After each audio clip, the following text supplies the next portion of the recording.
Good morning, everyone. Morning. I will call our Nash County Commissioners meeting to order for June the 3rd. Apologize for being just a couple of minutes late.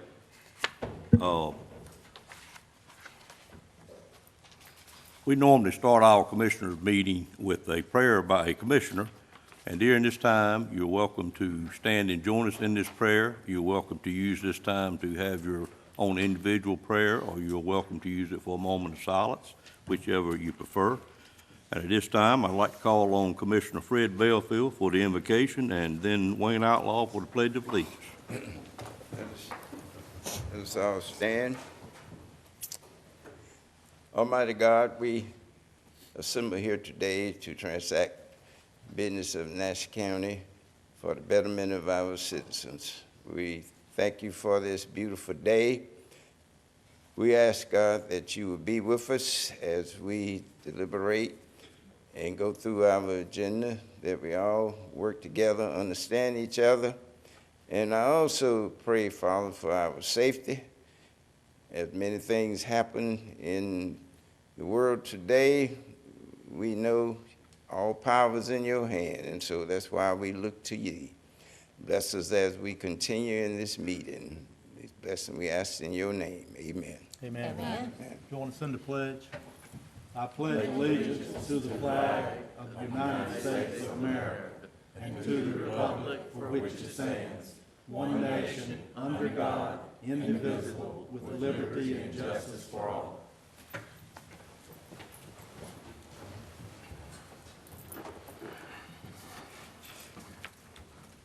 I have a request from the manager to add one item to our agenda this morning.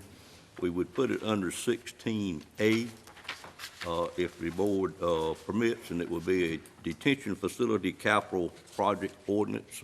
Is there any objection to that addition to the agenda at this time?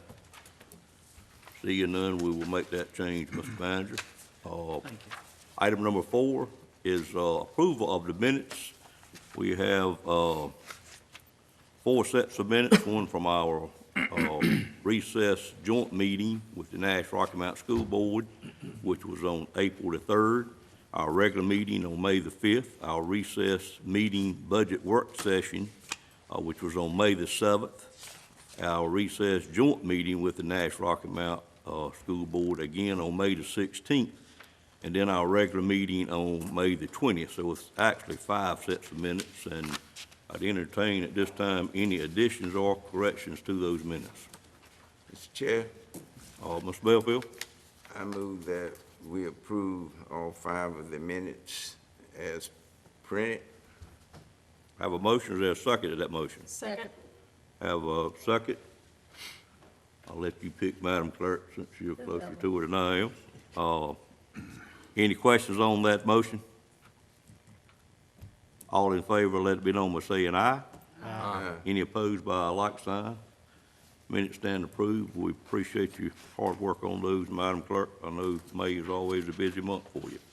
Ladies and gentlemen, this time we have a section set aside in our Board of Commissioners meeting as required by general statute, even though I think we would do it anyway, is to hear any public comment from anyone that wishes to speak to the Board of Commissioners that is not otherwise on the agenda.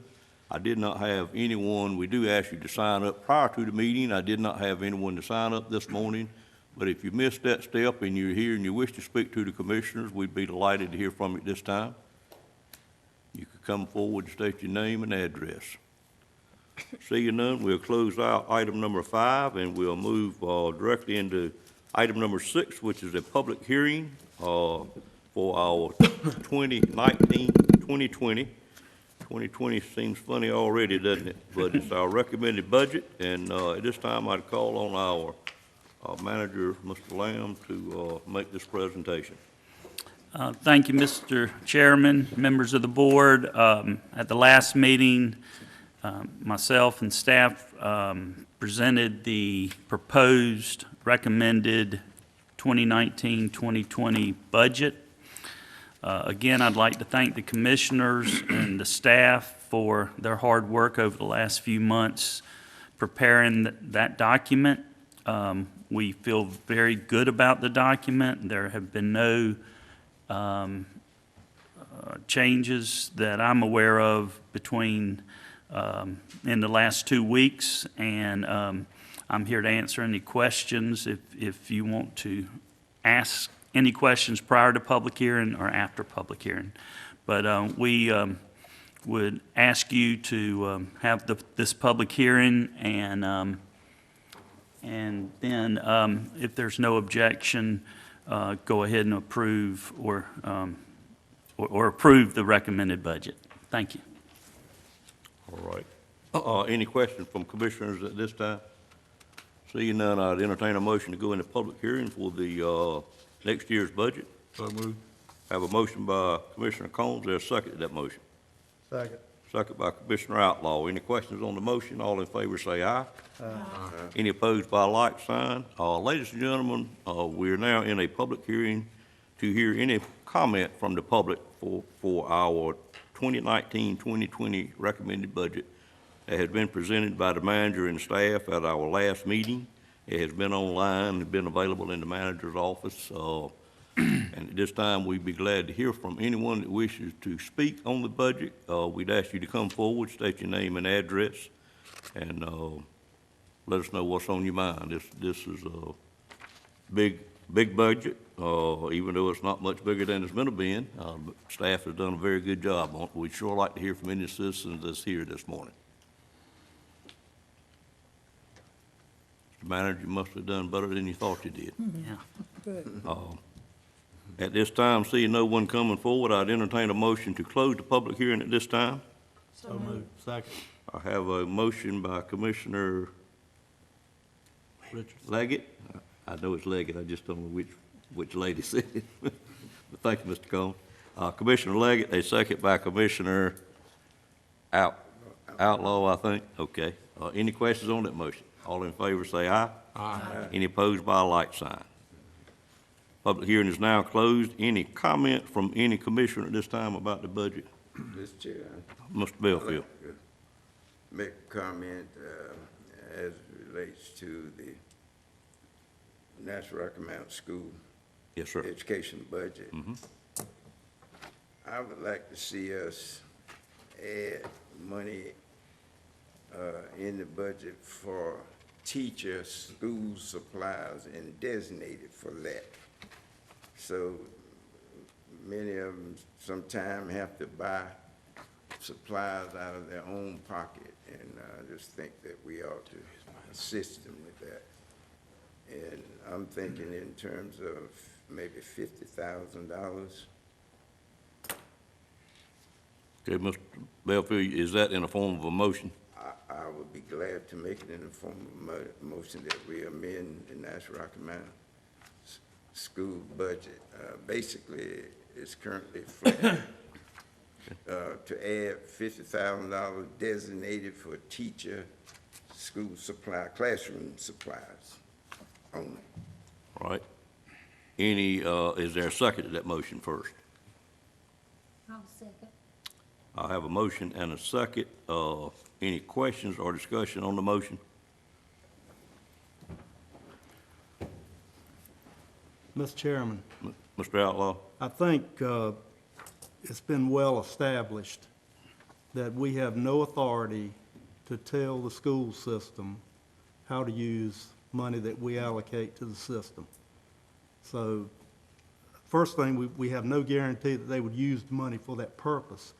And secondly, and maybe more importantly, they already are allocated money for supplies. So, where is that money? And if we just allocate money for every purpose where they have got money that they are not using for that purpose, then where does that stop? So for that reason, I would just not be in favor of allocating more money to the school system for this purpose. Thank you, Mr. Outlaw. Other comments from Board of Commissioners?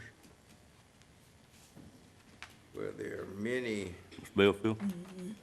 Mr. Chair, many comments from teachers about they having to many times do this because they run out of supplies.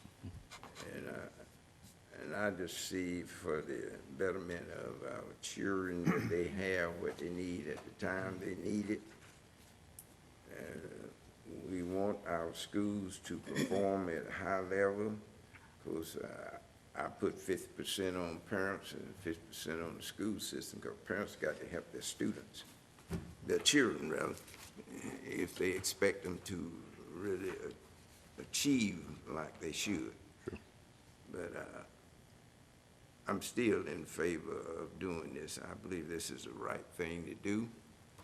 And if we find that, and we do work with them real closely now, if we find that they are not using money, I know we can't designate, we shouldn't designate, but if it's in the budget for supplies, then that's what they ought to use for. I think common sense would tell them that they wouldn't want to run afoul with the board in their budget.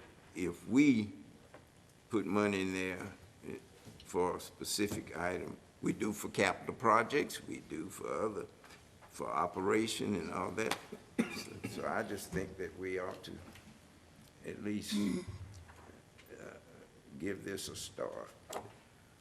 Mr. Belfield, my comments on it, if I may, I understand, Mr. Belfield, why you feel that way. We do hear that comment many times throughout the year. I've actually looked into it a little bit myself this year when I'd get comments from a teacher or a teacher's husband in many cases, or wives in many cases.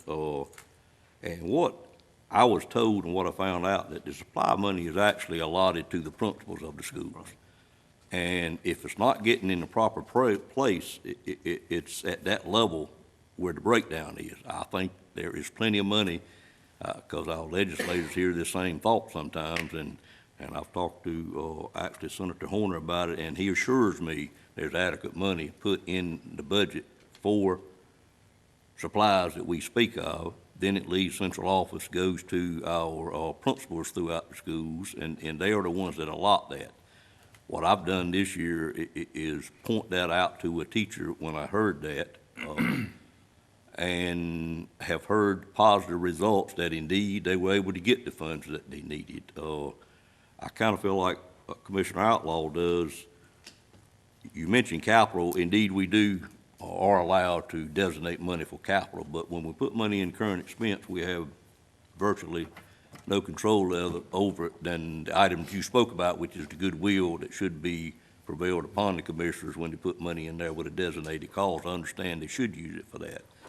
But I really would think it would be a bad precedent to start to put money in a individual category, as you spoke of, rather than try to fix the problem that we have, because I think the money is certainly there already, and it needs to go through the principals to be allotted to the teachers. There's no reason why a teacher should have to buy any supplies for their classroom. I'm with you 100% on that. Do we know that the money is there?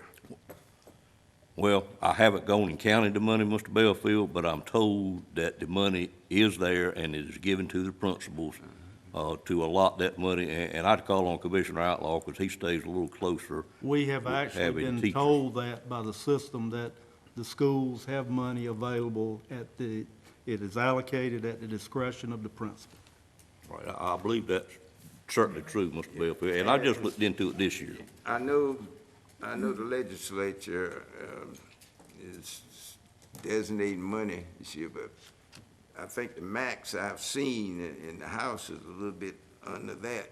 It's $3 million, where the Senate is proposing for schools, teachers, classroom supplies. Mm-hmm. But when you spread that out over about 110 school units, based on student enrollment in school, right, that's going to be mighty thin. I would have to verify this, but I believe they allocate a certain amount of money based on ADM. They do. Per student. That's what I was They told, allocate right. an amount based on the number of students. Mm-hmm. So there's an equal amount allocated to all the systems. Any commissioner have a comment on this? $3 million is not going to go far.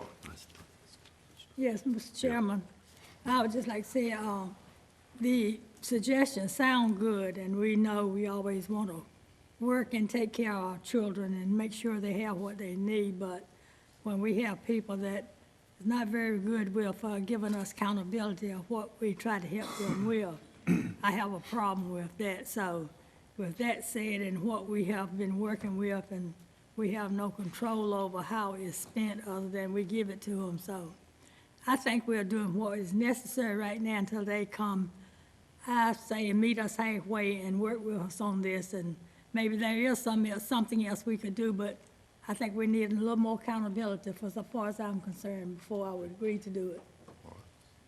Other comment from a commissioner that has not spoke yet? Chairman, excuse me.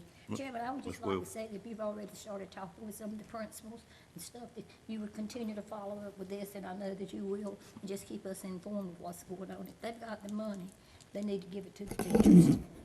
All right, and Mr. Lamb, if I'm not badly mistaken, and I may be dead wrong, tell me, Sam, but I think we were actually given a list We have been. of what schools got, what money. The balances for each school as of a certain date. We were given the balance in the supply account Yes, for each school. yes. Okay, I thought I had remembered it and heard you just mention it, something to that effect. So, Mr. Belfield, I think we're really on this, but I do have other commissioners wish to speak. I have a motion on the floor and I have a second. I need to clear the motion off the floor. All in favor of the motion, which the motion was to allot $50,000 additional to the school budget to be used for supplies, and let the school budget know that we wish that it be used for supplies. Correctly stated, Mr. Belfield? That's fine. Okay. All in favor, let it be known by saying aye. Aye. All opposed by a like sign. Aye. I think the motion fails. Mr. Belfield, I do appreciate the motion. Any other item that the commissioner wishes to speak of on the budget? I just want to make one final comment on this. It hurts me, having educators in the system, to have to vote against money to the school system for supplies. And I don't have access to all the procedures and the policies in the school system, but I believe, based on what I have heard, that the money is there. The money is at the discretion of the principal, but further beyond that, it's my understanding that that money has been frozen to not be spent by the central office. Now, that may not be accurate, but that's what I hear.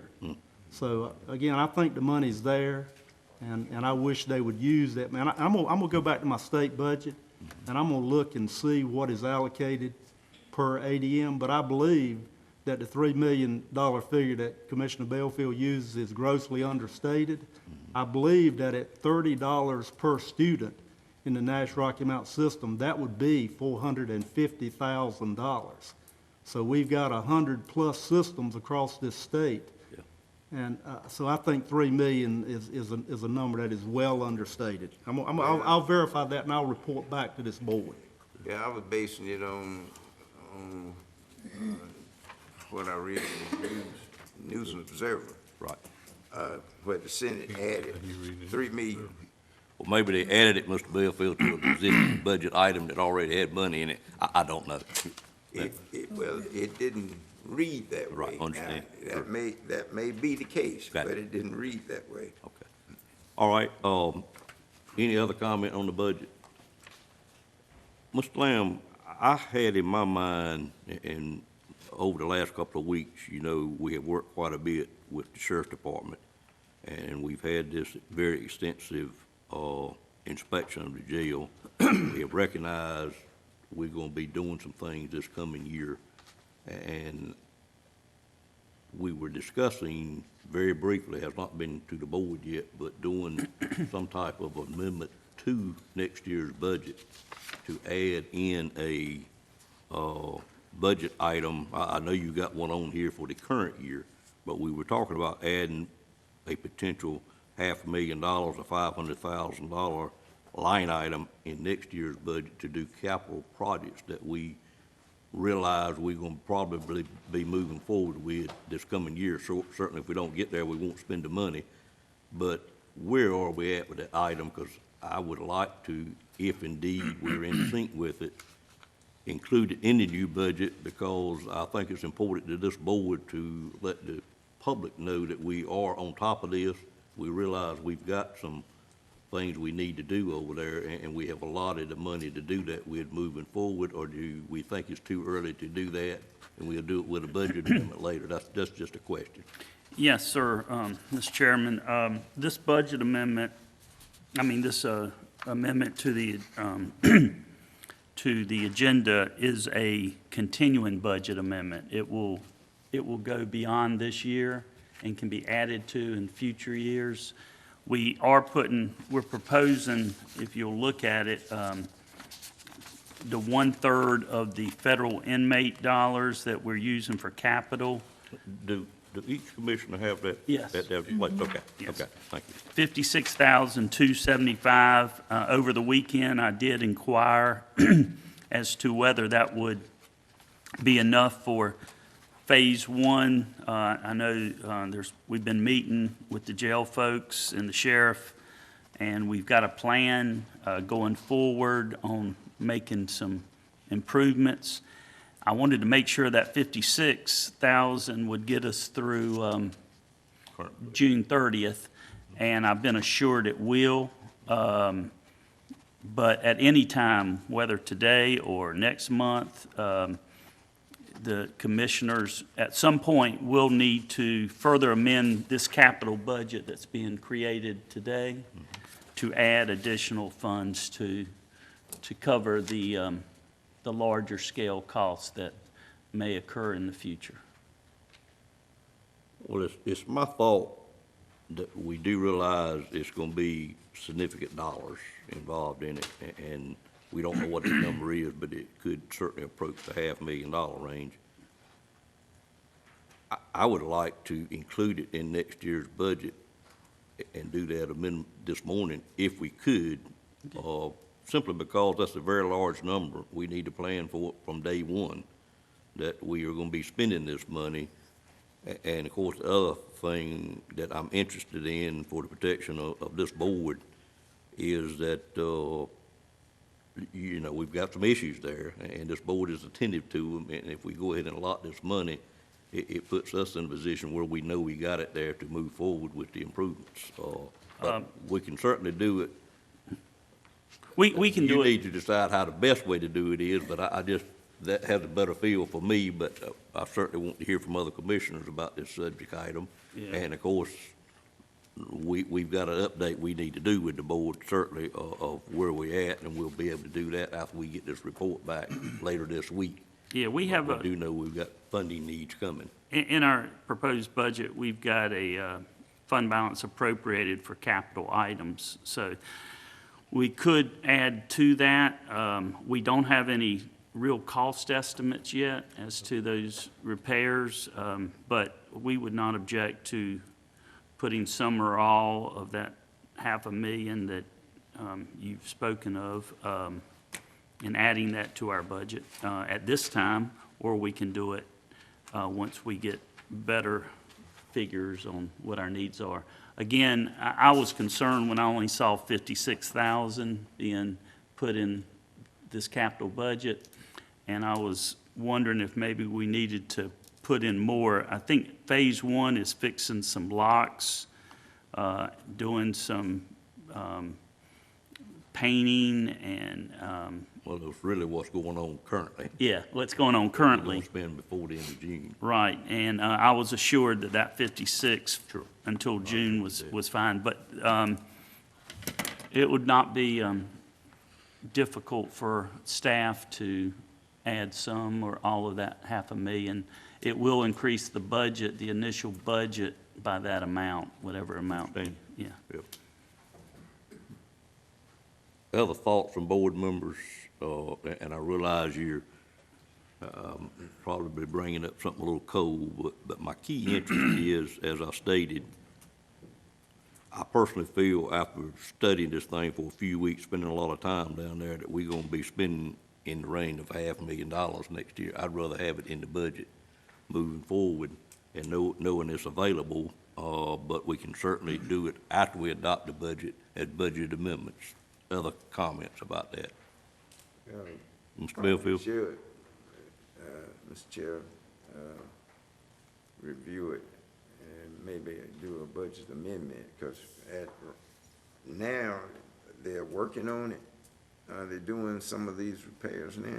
We are Yep. currently doing some of them now, but as stated by Mr. Lamb, the budget amendment that we've got, that we added to the agenda, 16A, will be a sufficient amount to cover the cost of what we'll be doing between now and July the 1st.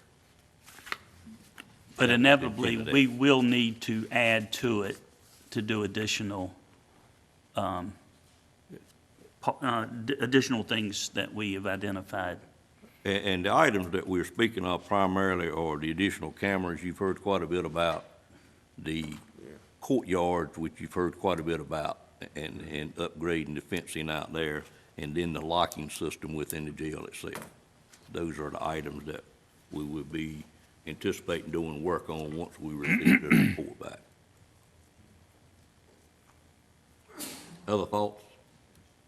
Well, I would like to echo your comments a little bit. I think it would be prudent to go ahead and budget a dollar amount in our budget so that that is available. Not saying that we're going to spend it, but that it is available. We know that that expense is coming.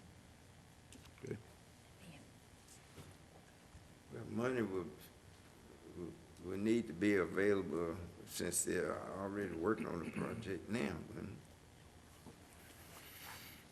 Yeah, we're going to do a budget amendment in a little bit that does provide 56. We can change that, adjust that amount, and add, in addition to the federal inmate revenues, we can, both to our budget ordinance and to this project ordinance, add to it today. Well, that's what, Excuse me, Mr. Bellfield. in my opinion, that's what we need to do. Go on and vote on this as a budget amendment. I want to make it clear what the request is, Mr. Bellfield. We've got a budget amendment that's going to take the $56,000. I anticipate the board approving that. That's what I'm talking about. Okay. My other thought beyond that is we're getting ready to approve our budget for next year. Yeah. We realize we're going to have a cost in next year's budget as it relates to jail security.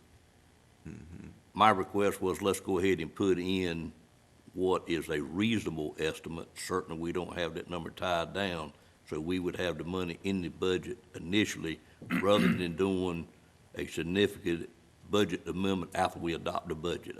I, for some reason, feel like we state all the time that if you got things that are gonna be in the new budget, you need to do it at budget time and have as few of the amendments as you can. I guess I'm just trying to follow our own rules that we set somewhat.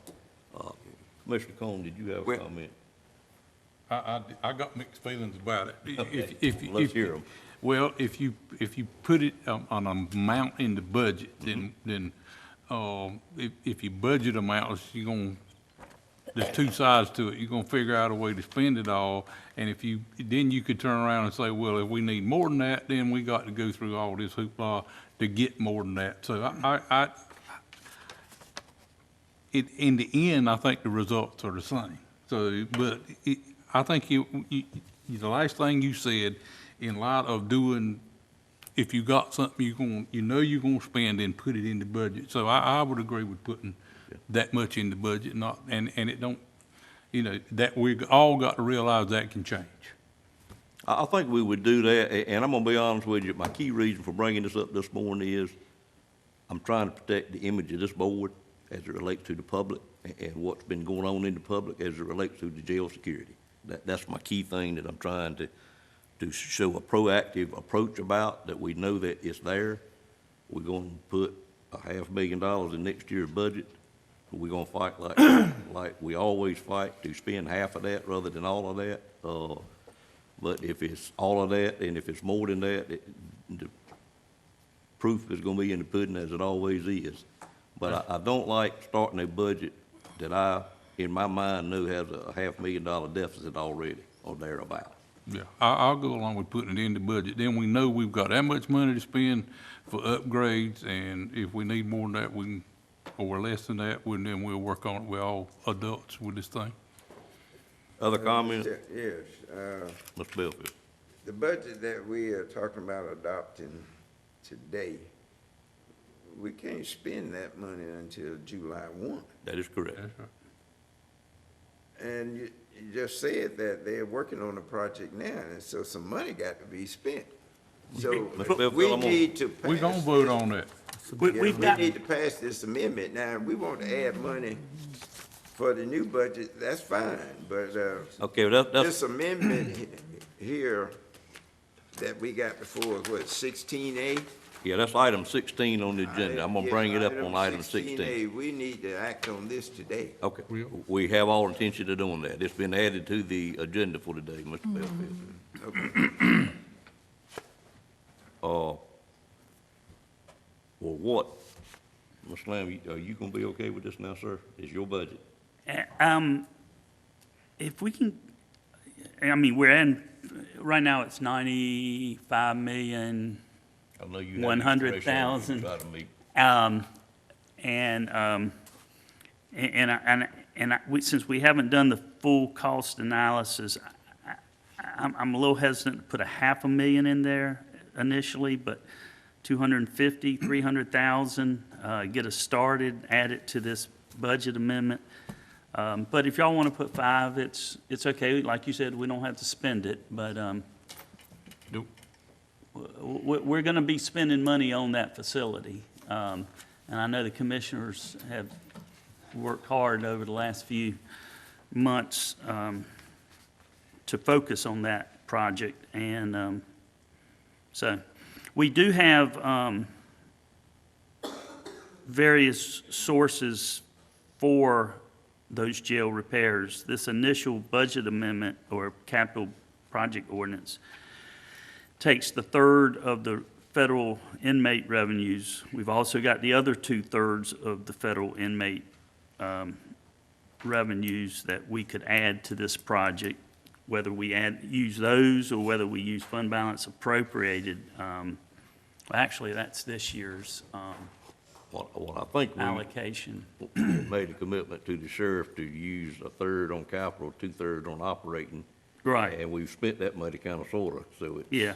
It's, Yeah, but whether you I got you. you designate that 112 or you take it from the fund balance, it's all in the same hodgepodge. Understood. Because that Yes, sir. federal inmate money comes into the general fund. Right. The question is, if we, actually, I was wrong. I'd said we would add it to this amendment, this ordinance also. Would we add it to the ordinance, even though it's for next year and it's in next year's budget? We could transfer the money after July 1, whatever. You- If there's a general fund transfer effective July 1 that's voted, we could transfer that into the capital project. So if they added money to this capital budget ordinance, I it think would roll over to next would, year. but I think, But you want to put it in next year's budget. I think we decided it is best to be next year's money and not this year's money at your discretion. Previously, you have stated you'd rather it not be in this year's budget, so therefore. Right, because we're trying not to go in the red for the year. Correct, yeah.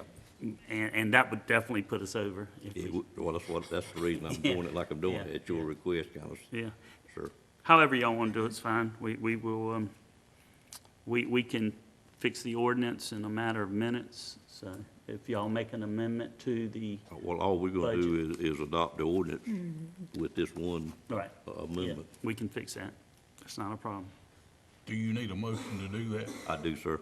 I'd make a motion that we add $500,000 to next year's budget. What I'd like for the motion to be is to adopt the budget Adopt. as given with an additional. Okay, adopt the budget as given with an additional $500,000 for jail upgrades. I'll second. All right, I have a motion and a second. Is the motion stated, Yeah. is the motion stated in a proper form, Is that, Mr. Lamb? Yeah, it seemed to be. Okay, Yeah. all right. Is there any questions on the motion? Motion to adopt the budget, subject to that amendment to add $500,000 to capital outlay for the jail. Correct. Mr. Belfield? I was just sitting here thinking, have me. We're gonna get you item 16A when we get there now. Yeah, but we are amending 1920 budget. I have a now. motion on the floor to adopt the budget as recommended with the addition of $500,000 for the detention facility upgrades, safety upgrades. Detention facilities. Yes, sir. Okay, I have a motion and a second. okay. Any other questions? All in favor of the motion, let it be known by saying aye. Aye. Any opposed by a like sign? Motion carries. Thank you, Mr. Lamb. Your budget is approved, sir, as well as your elite financial staff and all the rest of the employees of the county. We're now on, let me check my notes. We've handled that. Seven. Let me see. Yeah, I got that. I just want to make sure I finished item 6 and didn't miss a step. I did have one other question. We made the change in the fee schedule from what, we've made that Yeah, addition. we haven't, we didn't change it. Okay. All right. Ladies and gentlemen, we're now on item number 7, which is also concerning next year's budget. And it is the part where we do economic development recommendations for next year. And I'll call on our finance director, Donna Wood, to make this presentation. Good morning, ma'am.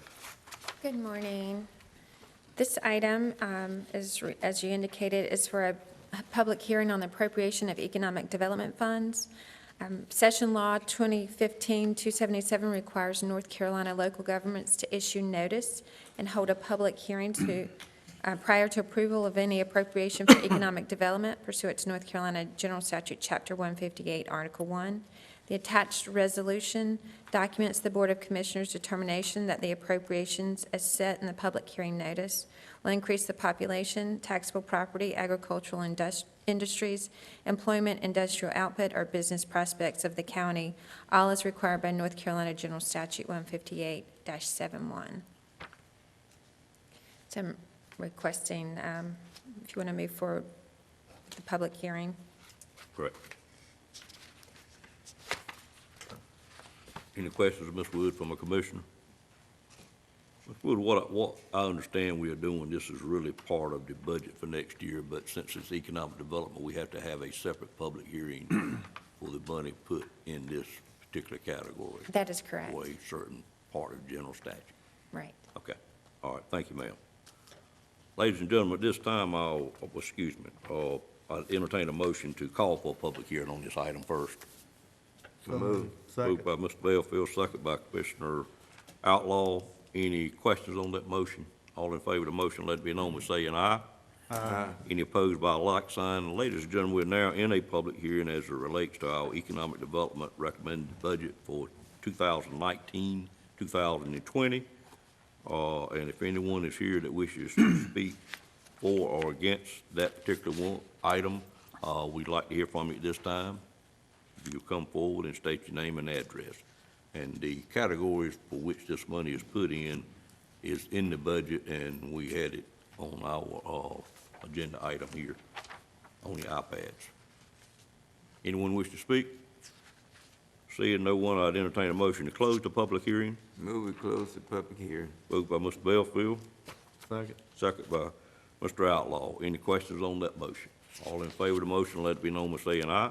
Aye. Any opposed by a like sign? Pleasure of the board? Or any questions of the board at this time? I'd entertain a motion to approve it as recommended then. So moved. Moved by Mr. Combs, there a second? Second. Second by Mr. Leggett. Any questions on that motion? All in favor of the motion, let it be known by saying aye. Aye. Any opposed by a like sign? Motion carries as well. Thank you, Ms. Wood. Moving on to item number 8, it is a public hearing again on a text amendment request, A 190501, to amend the Nash County Unified Development Ordinance to establish an RA-20 medium-density residential zoning district. Mr. Adams, turn it over to you, sir. Good morning. Good morning, sir. As the chairman said, this is a text amendment. This is the first of two planning items on your agenda this morning. This involves Article 9 of the Unified Development Ordinance. That's the article that establishes the different zoning districts which permit residential development to occur at varying intensities and densities throughout the county's planning jurisdiction. The table you have on your screen is an excerpt from our table of permitted uses. It's an excerpt because it only shows the residential zoning districts, which are what we're going to discuss this morning. You can see from the table that the districts are currently separated into R districts and RA districts. So at various densities, 40,000 square foot, 30,000 square foot, 20,000 square foot, you have an RA district and an R district, an RA district and a sister R district.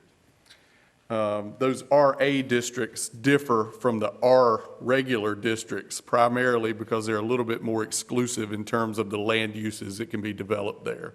None of the RA districts permit manufactured homes, and there are a handful of other land uses that are excluded as well. As you can see from the chart, the UDO currently includes RA40, RA30, RA15 to parallel the R40, R30, and R15, but it omits an RA20 residential zoning district, even though that would seem to fit the pattern. The ordinance does not state a reason or an explanation for that omission. So what you're seeing here in this yellow column, the RA20 zone does not currently exist. It's shown in yellow because that's the addition that we're considering this morning. The reason that omission is a problem is that our land development plan, which you know guides our decisions on rezonings and conditional use permits, supports the rezoning of property within our large designated suburban growth area to either an R30 or R20 density standard where county public water service is available, but it goes on to further recommend that those rezonings should be limited to an RA district. Primarily, the intention is to limit where manufactured homes can go in that suburban growth area when you lower the density or increase the density by having smaller lot sizes. That recommendation creates a dilemma for both our rezoning applicants and the planning staff when they want to ask for an R20 density, but there is no RA20 zoning district in the ordinance for them to request a rezoning to. And so to remedy that problem, you have this text amendment before you. Previously, we've used a workaround for this where an applicant would request a conditional use rezoning, and that allows them to attach a condition that would prohibit the development of manufactured homes. The problem with that method, which you'll recall from last month's aborted public hearing, the application was withdrawn, is that the applicant either has to invest in a subdivision plan to propose the rezoning without knowing what density this board will allow them. And so that's a significant investment on the front end of the application in order to provide that subdivision plan as a site plan as required by law for a conditional use rezoning. Or a conditional use rezoning that is approved without that site plan or subdivision plan is potentially subject to legal challenge and could be overturned by the court. And certainly we don't want to set up the county to make zoning decisions that are vulnerable to be overturned later. That's the purpose of this rezoning amendment, is to create this new RA20 medium density residential zoning district. It is an exact mirror of the R20 zoning district in terms of lot sizes, lot widths, and in terms of land uses, with the exception of 5 specific changes. And those are the changes that are highlighted in blue. I'll call to your attention the fact that this table of permitted uses is a 3-page document, but all the changes are on the first page. The R20 and RA20 districts are an exact mirror of each other on pages 2 and 3. So on the front page, you see that there are 5 specific land uses that are allowed in the R20, but are proposed to be disallowed in the slightly more exclusive RA20. That would be boarding and rooming houses, congregate care facilities, manufactured homes, manufactured home parks, and 2-family dwellings, otherwise known as duplexes. And so each of those 5 changes are highlighted in blue here, and you can see that there's a letter in the R20 column indicating the circumstances in which they would be allowed, and no letter in the proposed RA20 column because they would not be allowed. There was substantial discussion among the planning board specifically about duplexes and whether they should be permitted in the proposed new zoning district. A majority of the board ultimately recommended their exclusion for now as proposed. If this board feels differently now or in the future, it's a small matter to amend the ordinance to allow duplexes in the RA20. That would be in this box right here. The request, if approved, would revise the text of the ordinance. However, it would not on its own change the zoning classification of any particular property. An applicant would still have to bring forth a rezoning request. It doesn't affect the board's ability to approve or deny any future rezoning requests, and any zoning request in the future would continue to follow the same prescribed channels for the technical review committee, a public meeting before the planning board, and then, of course, a public hearing before this board, before the decision has been made. I do anticipate that if you adopt this text amendment, that next month you will have a request before you to rezone to this new RA20 district. But by adopting this, you have just created another tool to be used in formulating a rezoning request. You are not making a decision on that request. That will be done when that's before you. The actual language of the text amendment is fairly unremarkable. You're being asked to adopt a description of the zone and then to basically insert the RA20 into several lists throughout the ordinance that lists the different zoning districts. The main significant change are those 5 land uses highlighted in blue that would be omitted. The Technical Review Committee considered the request on May 3rd and recommended approval. The Planning Board considered the request on May 20th and voted to recommend the following. Number 1, approval of Consistency Statement A that's listed at the end of the report, finding the request to be reasonable, in the public interest, and consistent with the land development plan. That was a unanimous vote by the Planning Board. And then secondly, they recommended approval of the text amendment request as currently drafted before you. That vote was split 8-1, with the 1 member being opposed simply due to the exclusion of duplexes from the proposed new district. And so the 1 member that voted against it was not against the concept of the RA20, but simply felt that duplexes would be a good fit to allow in the RA20. This does require a public hearing, and it is a 2-motion process. First, the board will need to adopt a consistency statement, and then a second motion to actually approve or deny the text amendment. And with that, I'll be glad to answer any questions that the board might have. Questions from board members of Mr. Adams? Yes. Mr. Belfield? On the duplex, it seems to have been a big discussion there. Do you get many requests for zoning for duplex? Do you know if we had that any kind? I was just running it through my mind. I don't remember In my experience, seeing any out here. In my experience, we do a handful of duplexes per year, maybe 3 or 4. It's not something that's prevalent. But what you could do is still do that under your R20. Correct. But if someone was in a zoning district that was R40 or R30 and wanted to do duplexes and have the density of R20, they would need to come and ask this board if you'd be willing to amend the ordinance to permit it in order for that to flow properly with the land development plan. But that's a bridge we could cross when we got to it. Other questions on this item? Just one, Mr. Adams. Was this idea brought by staff or by an outsider? This idea was, this amendment was brought by staff. Okay. It was in response to a series of rezonings, but it is a staff-sponsored amendment. Any clue why we didn't have this all along? I do not know. I don't see any evidence that we had it in 1999. Certainly, if you look at the table, Sure. Having an RA district stops at a certain density level. For instance, there's no R10 and R6, but it seems incredibly strange that they adopted them for the 40 and 30,000 and even the more dense 15,000, but omitted it for It R20. skipped over 20 and went to 15. That's right. Appears to be an oversight almost. I have a question. Yes, What's the requirements of RA 15? Can you do that with just water? and no sewage? You could do it if the board approved it, but the land development plan recommends that we don't do it. And so if a request to rezone to R15 came in where there was not sewer, the staff and the technical review committee would recommend that you do not do that. I mean, these R20s, I'm just hung up on that we are allowing R20 where there's only water, and I see down the road, you're gonna have a problem with sewage and septic tanks and stuff like that, when we know it's gonna be a long time before you get sewage in some of these areas that are requesting this stuff. And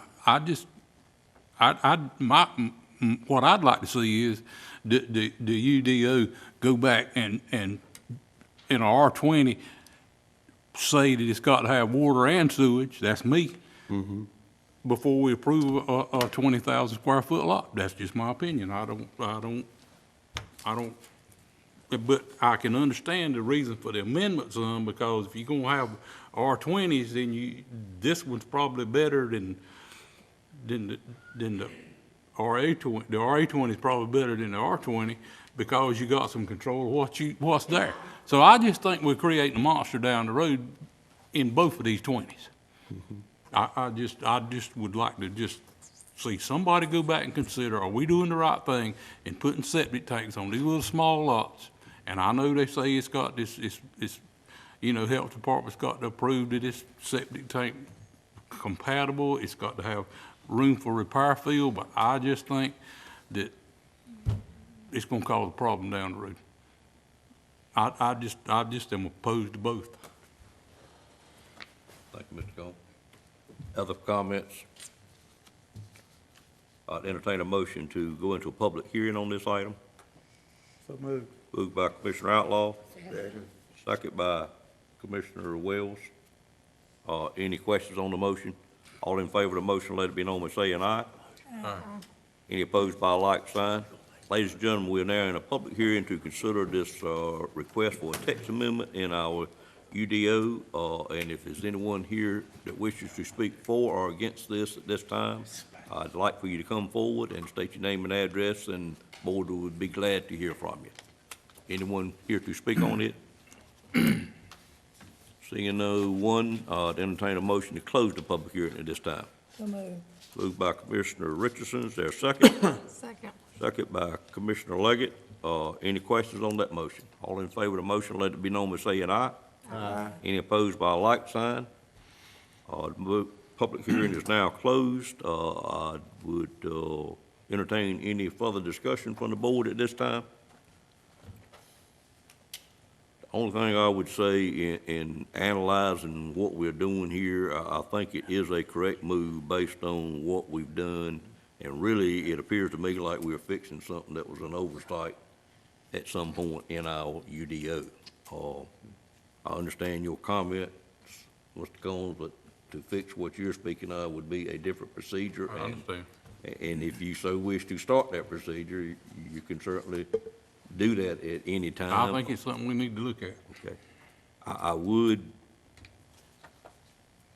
have some hesitation with it simply because if you study the history of Nash County for a very long time, we have had many, many lots, and I grew up on one myself that is 100-foot wide, 200-foot long on an existing street with no water or no sewer, public water or sewer available, and it has worked well in many cases. I look at it from two standpoints.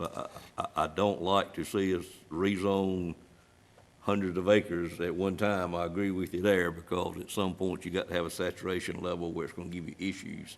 But to totally do it, I'm not sure that I would support, but I do understand your issue with it, and having one and not having the other is better than not having either one, and now you can do it without either one. So, you have been in the past anyway. But with that said, I'd entertain a motion for a adoption of a consistency statement on this item. Mr. Chairman, before you Yes, sir, Mr. Bellfield. ask for that motion, I have a comment Sure. in connection with, it probably tie into what Commissioner Combs was saying, soil type. We're talking about wells, septic tanks.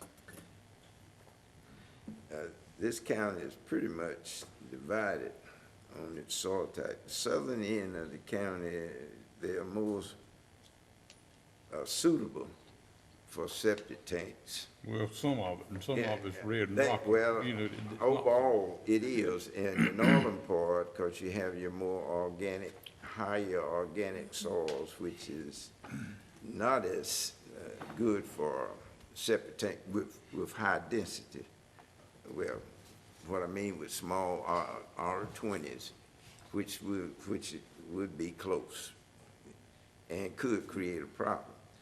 So we are voting here today, this is going to be countywide, right? Correct. Yeah. So, of course, I know the northern end of the county, we're trying to get water and sewer in there, hopefully, pretty soon. Water. Now, don't say water. Well, I say we're working on both. Hope we get, I know the water's coming first. Right. And, but, we, Bill, Phil, I'm just gonna say sewer in a rural area is always gonna be an extreme financial well, stretch. it's possible, man. It's possible. It's possible, because you're not that far out from where sewer Gotcha. lines are. Yes, sir. But that's something that you need to consider. It's a countywide ordinance, and the northern end of the county is not as good for R20s as the southern end. Now, there are some areas in there, like Commissioner Combs say, that is not necessarily suitable either for an R20. So I just want to make that comment. Thank you, Mr. Bellfield. Back to calling for a motion for a consistency statement approval. Mr. Chairman, I move for adoption of consistency statement A for approval of the text amendment. All right, have a motion for consistency statement A as stated. Is there a second to that motion? I'll second. Second by Ms. Wells. Any questions on the motion? All in favor of the motion, let it be known by saying aye. Aye. Any opposed by a like sign? Motion carries. Comment, Mr. Chairman. Yes, sir, Mr. I voted for this just for consistency reasons, but I would like for us to start considering that R20 in a rural area, just because of so many houses, you know, you come up with these projects with so many houses so close together, I just think it's a problem, and I think we'd be better off to stay with 30, 40,000 square feet lots, and I think that we need to do some kind of study to. Mr. Manager, could we ask Mr. Tyson to get with Commissioner Combs? He's brought this up on a couple of occasions, and outline for him the procedure that would need to be taken to follow through on his request. Sure, we'll get together and figure out how to do that. Okay. This same request was brought up subsequent to the approval of two similar situations in my district, and I think it's a good idea to do that, to at least look at it. So I would support that very much. Okay. Thank you, sir. All right. All right, I now need a motion to approve or deny the text amendment. Move for approval of the text amendment. Have a motion to approve the text amendment. Is there a second to that motion? Second. Second, Mr. Bellfield, any questions on that motion? All in favor of the motion, let it be known by saying aye. Aye. Any opposed by a like sign, motion carries as well. At this time, I've been requested to take a 10-minute recess, and I would declare us in recess at this time. Call us back to order at this time, and we are now on item on the agenda, number 9, and it is the request for an extension for a conditional use permit as it relates to a solar farm, and I will turn it over to Mr. Tyson at this time to make the presentation. Thank you. Conditional use permit CU 141102 was initially issued by this board back on January 5th, 2015 for the development of 3 proposed solar farm facilities. There were 3 projects, all covered under the same conditional use permit. That was Spring Hope Solar 1, Spring Hope Solar 2, and Spring Hope Solar 3. As you can see on the screen, outlined in red, Spring Hope Solar 1 was on the south side of Frazier Road. Spring Hope Solar 2 and 3 were adjacent to each other on the north side of Frazier Road. They were both between Worth Road and the US Highway 64 bypass. The issuance of the permit established a 2-year vested right period within which the facilities could begin construction. However, that vested right period expired on January 5, 2017. Since that time, the developers have allowed the previous approval for Spring Hope Solar 1, that's the one on the south side of the road, right here, to expire, and that project is no longer being actively pursued. However, the developers have, at 6-month increments, appeared before this board and requested extensions as they continue to prepare the projects for Spring Hope Solar 2 and Spring Hope Solar 3 on the north side of the road. Those projects together comprise approximately 98 acres. The most recent permit extension was granted on December 3.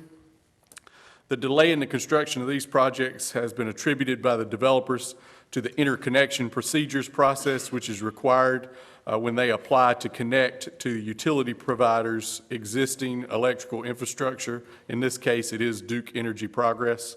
The utility provider tends to drive that interconnection review process. First, they have to identify what types of infrastructure improvements need to be made in order to plug in the creation of this new solar power, and then those improvements have to be accomplished before the solar farm can be constructed. The conditional use permit is now currently set to expire July 5th, and today is your last regular commissioners meeting before that expiration date. And so that brings this request to your attention today. The Unified Development Ordinance does allow this board, as the permit issuing authority, to extend for a period up to 6 months the date when a conditional use permit would otherwise expire if you conclude 3 things. Number 1, the permit has not yet expired, and in this case it certainly hasn't. Number 2, the permit recipient has proceeded with due diligence and in good faith. And number 3, conditions have not changed so substantially as to warrant a new application. These extensions can be granted without any new applications or fees, and they do not require you to hold a public hearing. It simply requires an approved motion by the board. There's no limit on the number of extensions that can be granted for a particular project, and the extension doesn't alter any of the conditions that are attached to the original permit. They all remain in effect. The 2 subject properties on the north side of the road that are still in play are currently owned by Dogwood Creek Land Holdings. This is the previously approved site plan, which remains valid for the project. And so you can see that every area that's colored in yellow is where the proposed solar panels are to be located. So it does not extend as far north as the property line did on the previous map. So Spring Hope Solar 2 is in this area, Spring Hope Solar 3, and then as a reminder, of course, Spring Hope Solar 1 is no longer under active consideration. Spring Hope Solar 2 and 3 were previously being developed by Cypress Creek Renewables, but currently Cypress Creek only controls Spring Hope Solar 2, and Spring Hope Solar 3 is being developed by Pine Gate Renewables. Both developers have submitted parallel requests for the extension of the single conditional use permit that covers both projects. They have provided status updates, which are in your agenda packet. For Spring Hope Solar 2, which is under the control of Cypress Creek Renewables, since December, when you granted the last extension, the developer has received the System Impact Study Report from Duke Energy Progress, which outlines the system upgrades that need to be made to the surrounding infrastructure for the electrical grid. And the developer has also submitted the Facility Study Agreement to Duke Energy Progress. They're awaiting an executed interconnection agreement before they can finalize the construction plans, and they are still estimating construction to begin sometime in the second half of 2019. On the eastern portion of the project, Spring Hope Solar 3, which again is being developed by Pine Gate Renewables, that project's a little further along in the process. They have received their executed interconnection agreement with Duke Energy Progress and have paid the upgrade fees that triggers the start of those utility system upgrades, and they're estimating construction to begin or around September 2019.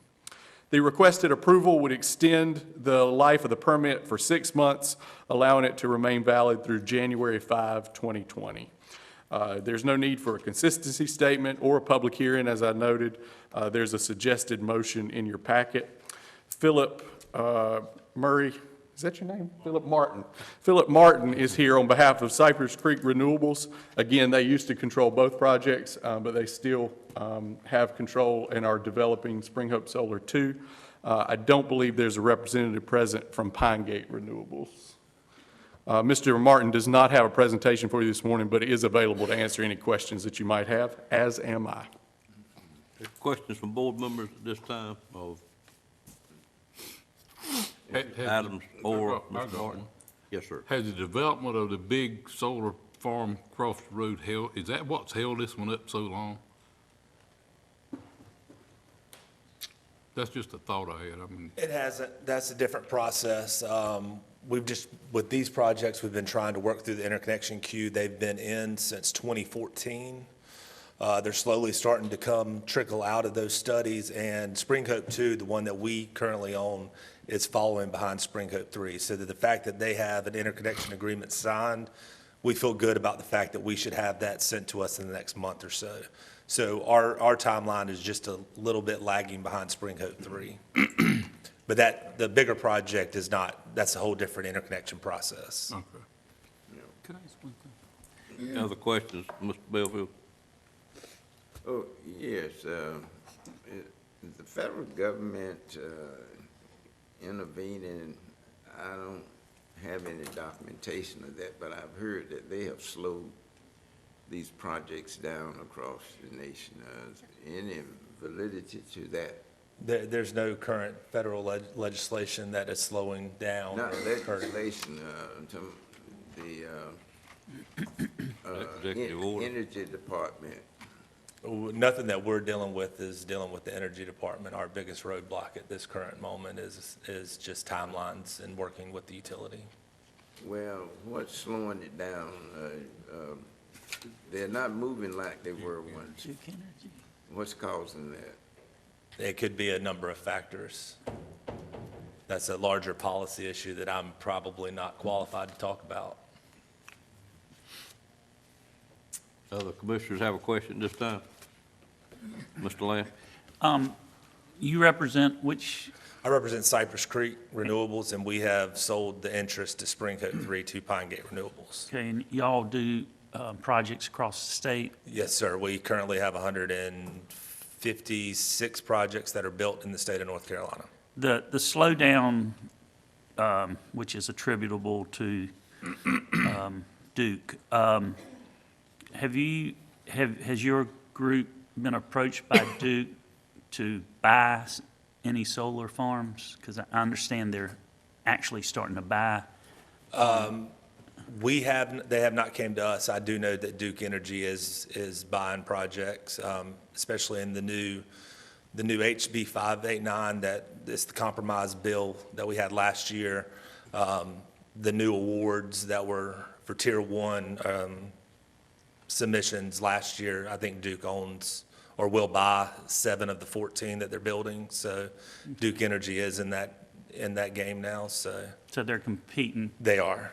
against y'all? They are. Yes, okay. Thank you. Might have a reason for you to slow down in approval. Exactly.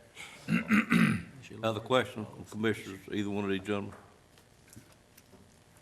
Thank you, sir. Thank you. Appreciate you being here this morning. Call for a motion to approve or deny the permit extension request. Make a motion, we approve. Have a motion to approve by Commissioner Combs. There a second? I'll second. Second by Commissioner Belfield. Any questions on the motion? All in favor of the motion, let it be known by saying aye. Aye. Any opposed by a like sign. The extension stands approved. Thank you, Mr. Tyson. Thank you. Item number 10 is the farm lease that we discussed a few weeks back, and I'll call on Sandy Price Hall to make that presentation. Excuse me, ma'am. That's all right. Good morning, everyone. Good morning. So today I'm here to present to you a summary of the requests made. to lease the property owned by the county at 3279 East North Carolina Highway 97, Wilson, North Carolina.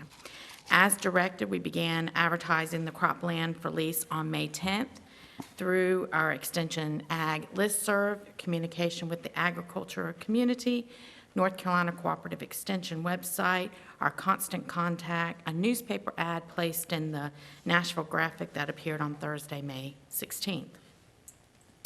Bids were accepted up and until noon Friday, May 21st. 3 bids were received. The following bids received and recorded were from Mills Organic Farms LLC at $125 per acre, Rob Glover Farming LLC at $113.75 per acre, and Packhouse LLC at $152.51 per acre. The highest bid, as you can see, was made by Packhouse LLC. A public notice was placed in the newspaper 10 days prior to today. Before there is a resolution before you, you have a resolution for the board to approve the lease of the 115 acres of farmland to Packhouse LLC as described. And the last item you will see is the land lease agreement. So I'm requesting your approval of the agreement.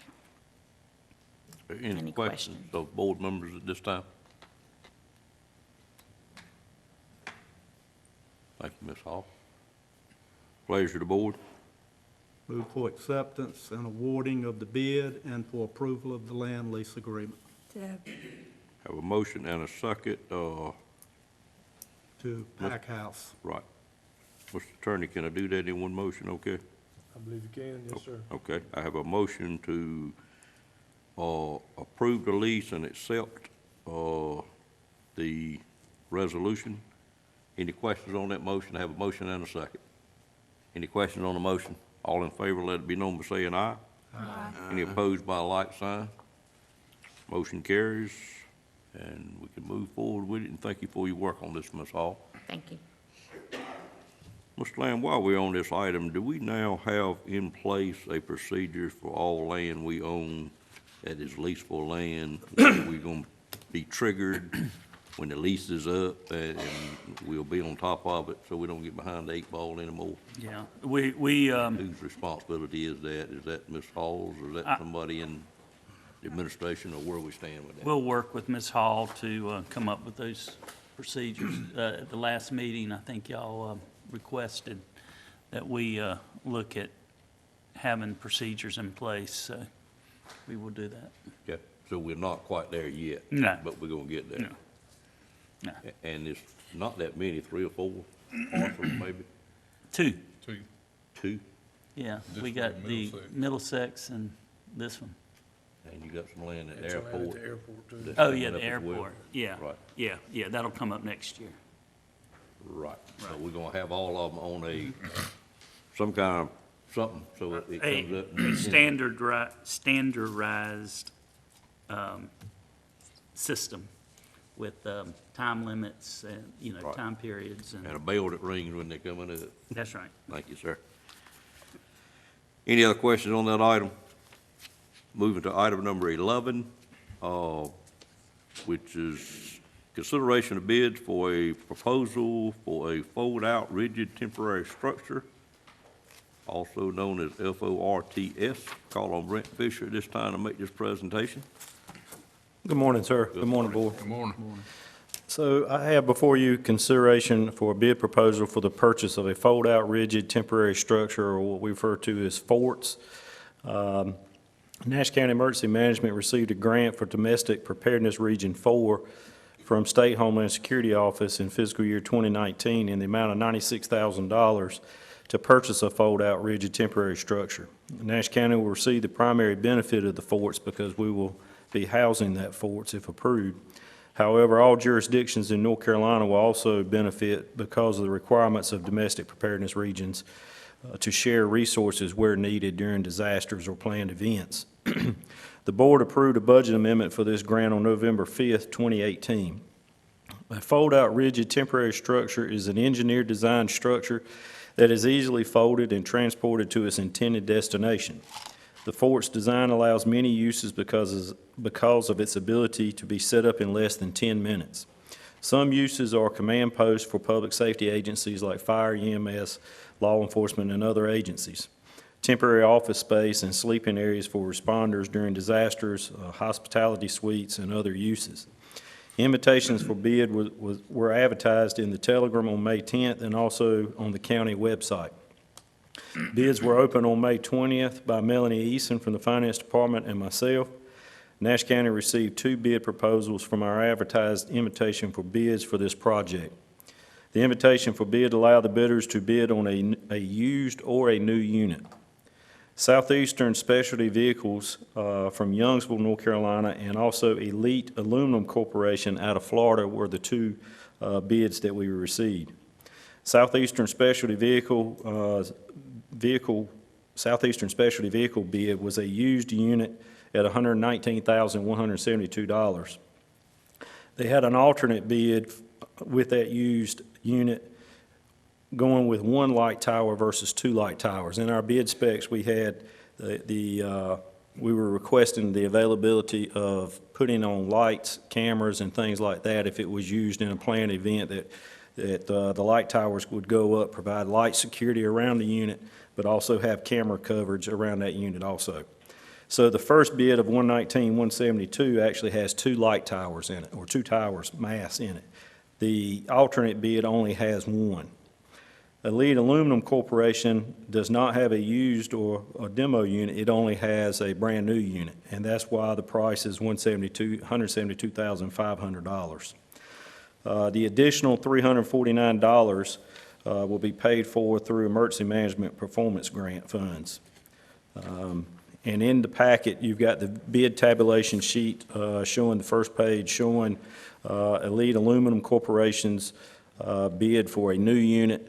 Again, Southeastern did not have a new unit, so the second page actually shows what Southeastern was bidding on with a used unit with the alternate bid at the very bottom.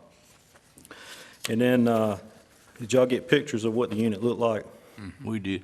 Okay, that's what it looks like from a conceptual standpoint, to be able to transport it and then also set it up within less than 10 minutes. I'll answer any questions. My recommendation from the staff recommends award to contract to Southeastern Specialty Vehicles with the lowest responsible bid offer. Questions of Mr. Fisher at this time from board members? Can this unit be used in other areas? Yes, sir.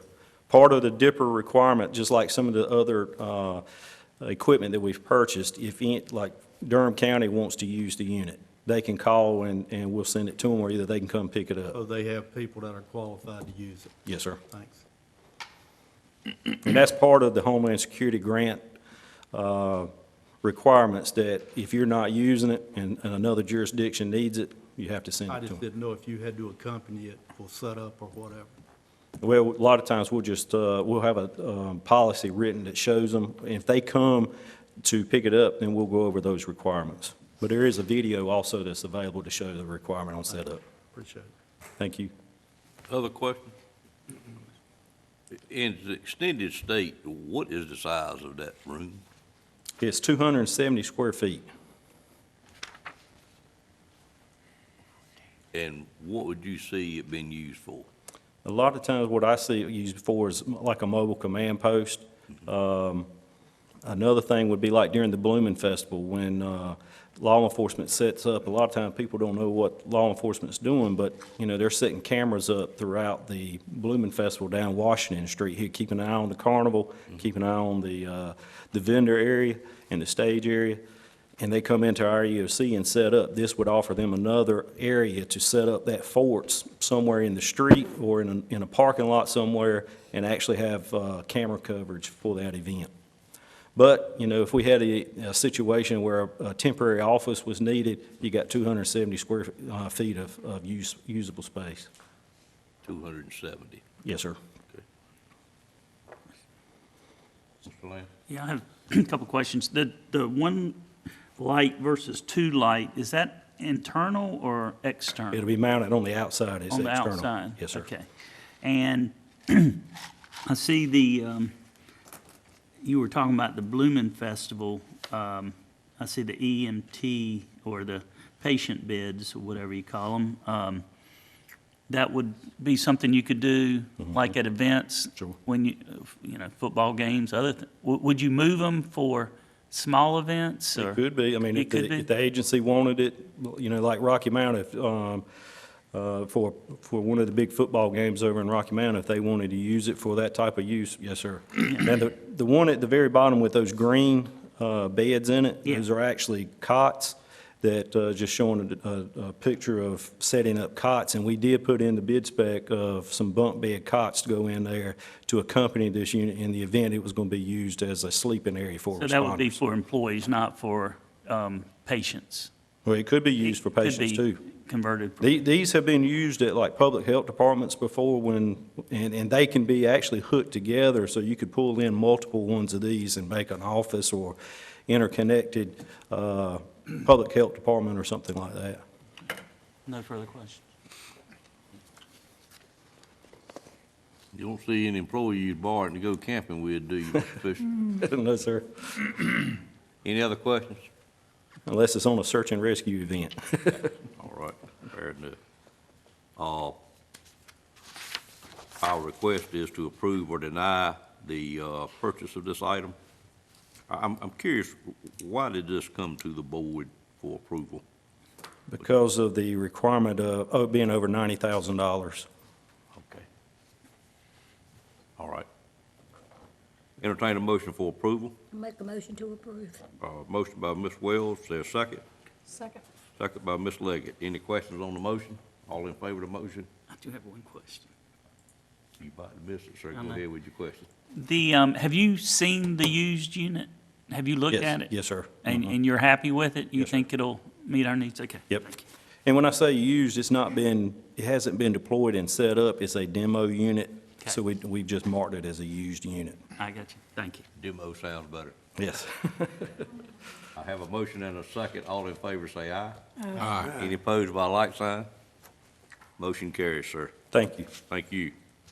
You have item 12, if you remain at the podium, Yes, which sir. is approval of fireworks display. And looks like we have one request from the town of Red Oak at this time. Yes, sir. Go ahead and make that presentation, Mr. Fisher. Yes, sir, thank you. So I have before you a resolution approving the transfer of pyrotechnic permitting for displays and exhibitions within the town of Red Oak corporate limits from Nash County to the town of Red Oak. Description is North Carolina General Statute 14-413 requires the Board of County Commissioners of any county or the governing board of a city authorized pursuant to subsection A1 of this section may issue permits for use in connection with the conduct of concerts or public exhibitions, such as fairs, carnivals, shows of all descriptions, and public celebrations, but only after satisfactory evidence is produced to the effect that said pyrotechnics will be used for the aforementioned purposes and none other. North Carolina General Statute 14-413A1 says, for the purpose of enforcing the provisions of this article, a Board of County Commissioners may authorize the governing body of any city in the county to issue permits pursuant to the provisions of this article for pyrotechnics to be exhibited, used, or discharged within the corporate limits of the city for use in connection with the conduct of concerts or public exhibitions. The Board of County Commissioners shall adopt a resolution granting the authority to the city, and it shall remain in effect until withdrawn by the Board of County Commissioners adopting a subsequent resolution withdrawing the authority. If a city lies in more than one county, the Board of County Commissioners of each county in which the city lies must adopt an authorizing resolution. If any county in which the city lies withdraws the authority of the city to issue permits for use of pyrotechnics, the authority of the city to issue permits for the use of pyrotechnics will end, and all counties within the city lies must resume their authority to issue permits. In the above aforementioned resolution is not adopted, requesting approval of the pyrotechnics display, and that's secondary if y'all don't do that. But recommending the approval of the resolution of the approval of the pyrotechnics display for June 30th, 2019. And I have the resolution in front of you. You want me to read that, or? I think we've got it. Okay. Mr. Fisher, we do this pretty frequently. I'm a little bit confused.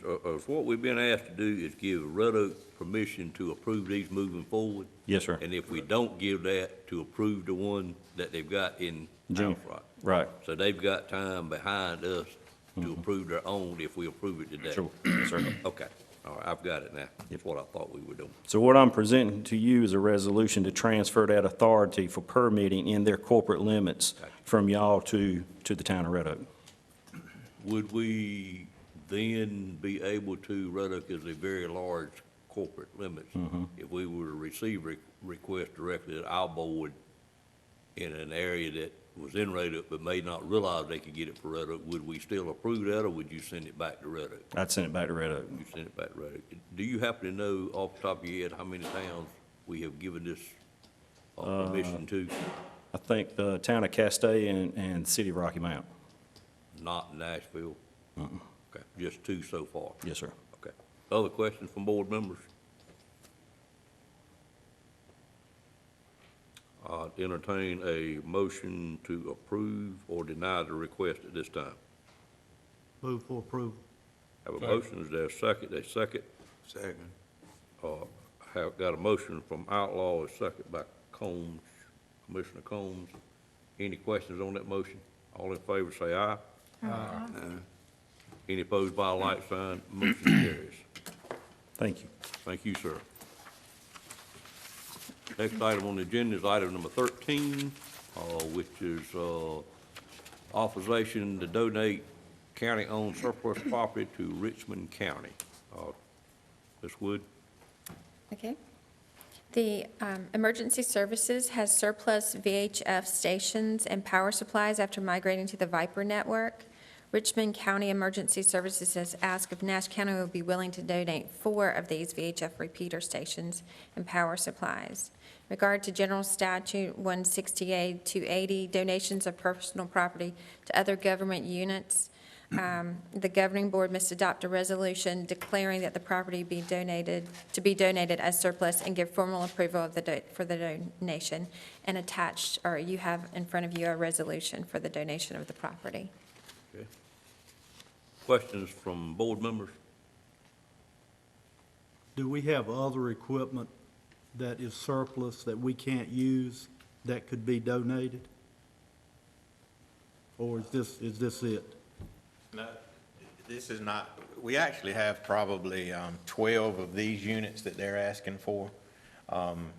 They have this system in place in their county, and they're trying to keep it going along for a little longer. So their system is much smaller. They asked for 4 just to keep their system going. It's this particular equipment is very specific.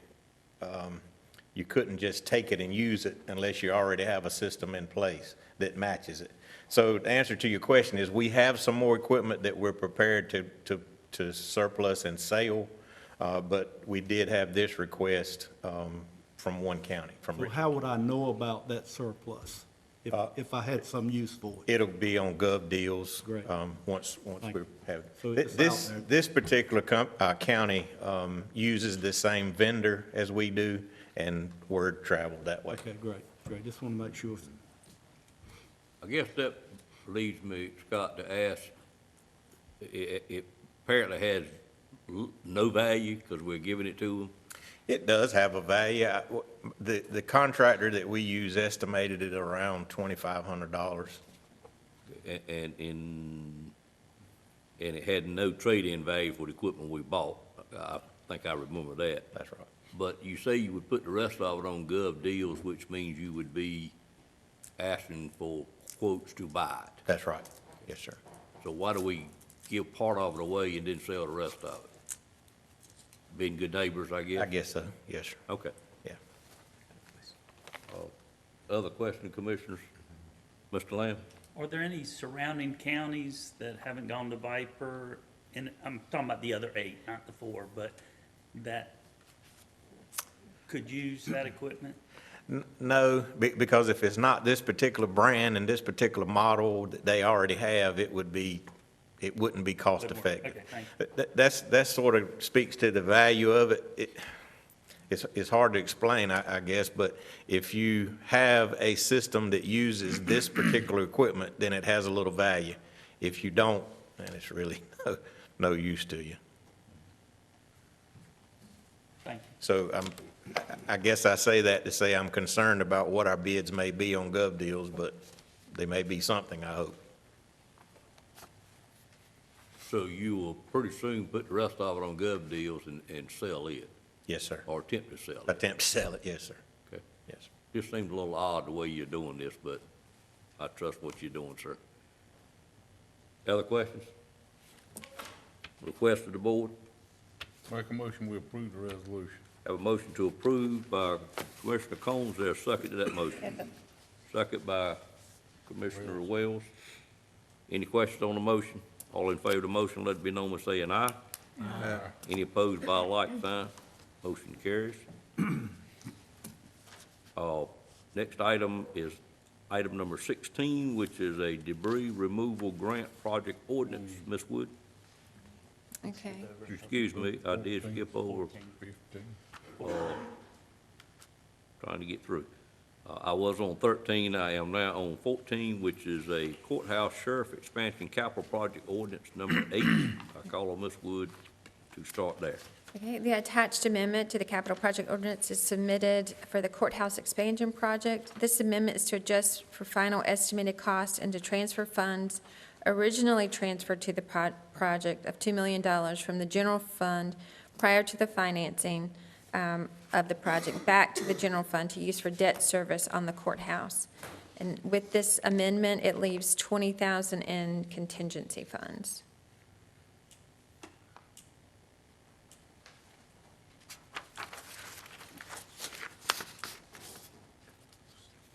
I would ask Mr. Boone, does this include the hardware we're putting on the older doors, or is that gonna come later? Yes, sir. Is that in this? We've already encumbered those. 13,000? Right, it is included in It's this included amendment. in It this is right here. included in this Okay. project. Thank you. Any other questions from commissioners? Entertain a motion for approval. So moved. Motion by Commissioner Outlaw, is there a second? Second. Second by Commissioner Leggett. Any questions on the motion? All in favor, let it be known by saying aye. Aye. Any opposed by a like sign? Motion carries. Item number 14, which is a similar type capital project ordinance for the Southern Nash Senior Center. Okay. The Southern Nash Senior Center capital project was completed in April 2019 at a cost to the county of $1,122,780. This ordinance was for a final amendment to the project and to budget remaining funds to be transferred back to the general fund. The final budget includes construction costs of $12,913 to cover costs as follows: installation of parking bumpers at the handicap spaces and 22 car stops in the parking lot, island prep and paving, installation of TVs, water for coffee bars, ceiling fans, and switches for fitness room, box covers for the thermostat, and electrical outlets in the cabinet and handicap door opening system. Additional funding for other professional services was to cover landscaping and seating services. Any question on this budget amendment? Entertain a motion for approval. So moved. Motion for approval by Commissioner Combs, there a second? Second. Second by Commissioner Belfield. Any questions on the motion? All in favor of that motion, let it be known by saying aye.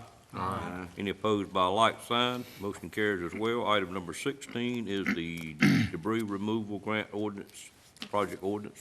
The attached project ordinance is amended to reflect the completion of the Tar River debris removal project funded by the Golden Leaf Foundation, and the completion of the Stony Creek debris removal project, as well as an additional debris removal project for areas of Tar River which were not included in the Golden Leaf Foundation grant, up to the Nash-Edgecombe County line and Nash County areas of Turkey Creek. The amendment is for the additional areas as indicated for Tar River and Turkey Creek, which will be funded from remaining grant funds from the North Carolina Division of Soil and Water Conservation. The cost of the Tar River debris removal project funded by the Golden Leaf Foundation was $99,256. The original grant was $132,000. The Stony Creek debris removal project funded by North Carolina Division of Soil and Water Conservation was $192,150, with remaining funds of that grant, $92,690, available for the additional areas of Tar River and Turkey Creek within Nash County. Any questions on this item? Motion for approval? Move approval. Moved by Commissioner Richardson, is there a second? Second. Second by Commissioner Outlaw. Any questions on that motion? All in favor, let it be known by saying aye. Aye. Any opposed by a like sign? The motion carries. Item number 16A, which is the one we added at the beginning of the agenda, which is a capital amendment for the jail. Okay, attached is a detention facility capital project ordinance. The attached project ordinance is submitted for approval for Nash County Detention Facility project. This capital project is for major construction or repair projects at the detention center, with the projects to be partially funded from 1/3 of the proceeds received from housing of federal inmates. The initial project, as requested, is for security and facility upgrades, and it's $56,275. Any questions on this item? We will amend this once July 1 comes with the 500,000 that you approved in the budget. It's in the budget, but, Okay. yeah. Any other questions? So we're not gonna vote on this? We are, sir. Yeah, I've just made sure you don't have any questions. but the, Entertain a motion from you for approval, sir. I offer a motion to approve the detention facility capital project funding. I have a motion, is there a second to that motion? Second. Second by Commissioner Richardson. Any questions on the motion? I have a question. Yes, ma'am, Ms. Leggett. At what point will we have the details of detention center capital project, what this entails? we've got a working group right now. We've got the state folks came down last week, and we're supposed to get a report today. And I think it's a little bit later. They're meeting today, and we'll get it like Wednesday or Thursday. yeah, we should get it later this week, yeah. And so once we get that, we'll continue to look at the needs, capital needs, and should report to you as soon as we know something. What we're doing, Ms. Leggett, is currently we're doing everything we can to get the inmates housed somewhere else back in Nash County Jail because of the expense involved in it. So in those 3 dorms, we're doing some work with our own forces as well as trustees, and we're spending some money doing that in small increments which are allowed for the manager to approve, which includes numerous things, resealing showers, et cetera, fixing some plumbing, doing some alterations to some beds in those dorm facilities, et cetera. And that's what this money will primarily go for, which was money that was received from the housing of federal inmates, and the manager had an agreement with the sheriff that 1/3 of that money would be used towards improvements to the jail. So that's what we're doing right now for the ongoing work, so we would have money in place to pay for it with the real goal right this minute is to try to get those, there are now 66 inmates housed somewhere else, back in our jail to hopefully cut down on that expense. The larger items, we'll be making a report back to the commissioners as we identify those and get them tied down once we get that report from the state. Other questions?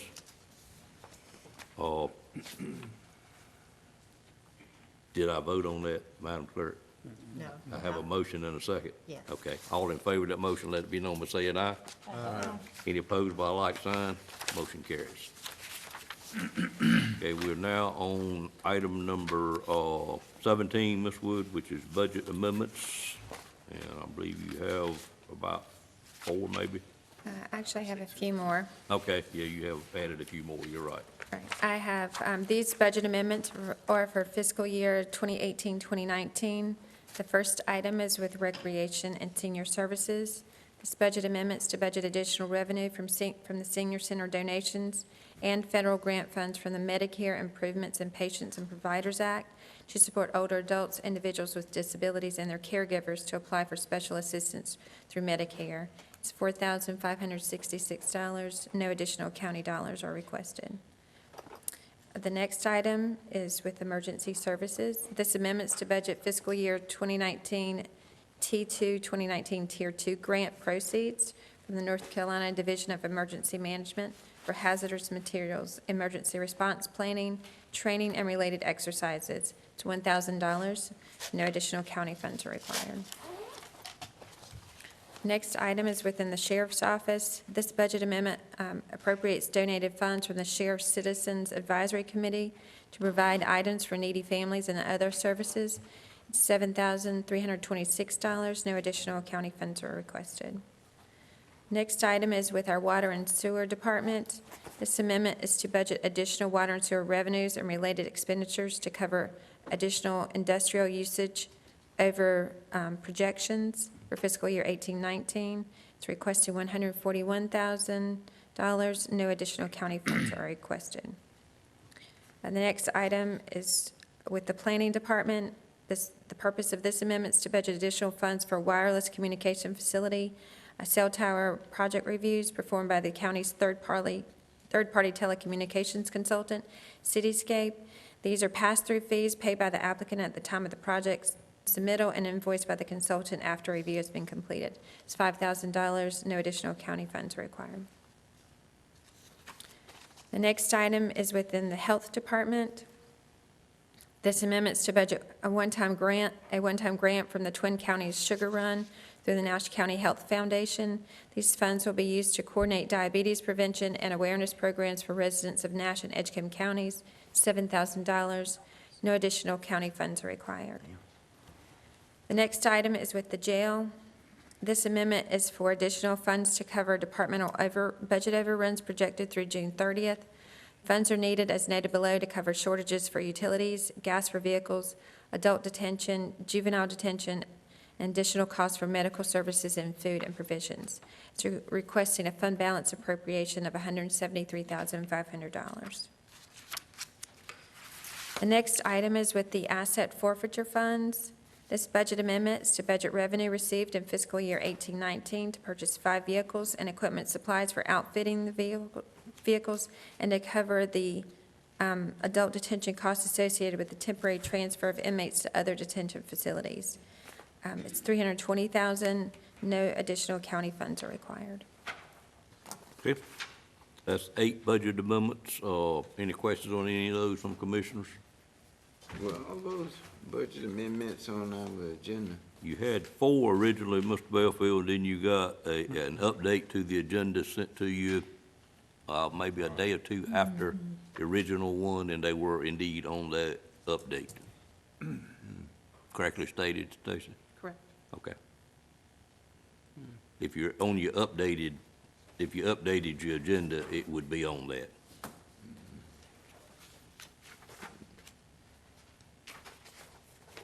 It's not gonna be on your Not paper version. You might have to update it in here. It's just gonna be on your iPad. I don't see them on mine. You may not have gotten it, you may not have updated it after you I opened it. don't have it. I don't have it. What you would have gotten is you would have got it last Wednesday, but then you would have had to update it about Friday. Let's see.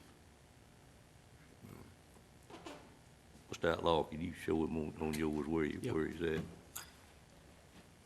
They're all here through, which one are you interested in? I updated mine actually yesterday. They're Well, I all- didn't. Well, I didn't. Yeah, you just need to update that after the fact. No, I didn't. So you need to do that later, if you haven't already done it. It'll give you all these budget amendments in here. Okay. She's good. Gotta move on, Mr. Belfield? Yep. Okay. All right, entertain a motion to approve the 8 budget amendments. move for approval. Moved by Ms. Richards, is there a second? Second. Second by Ms. Leggett. Any questions on those?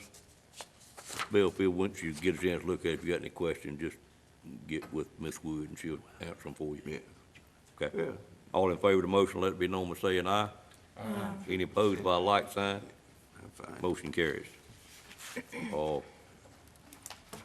think we've probably got time before 11 o'clock to do board appointments. Tracy, if you want to run through those. Sure. The first one is for the Tourism Development Authority, the TDA. We still have 2 collector members that we need to fill positions. You got 2 collectors. We took care of the other one? We did. Okay, so that was, we yes. did, right. I have no update on the 2 collector members. We're still working on those. Okay. The next one is for the Turning Point Workforce Development Board. We've got terms expiring for Mark Froman and Eddie Coates and Ms. Mary Wells at the end of June. Mr. Froman and Mr. Coates are eligible and recommended for reappointment. Mrs. Wells has served a maximum number of terms as a private sector member and needs to be replaced. I did reach out to Michael Williams with Turning Point Workforce Development, and they would like to recommend that the board consider Corey Nixon, Facilities Operation Manager with Cummins. That would be in Ms. Wells' place? Yes, sir. Okay. Ms. Wells, you okay with that? Yes, sir.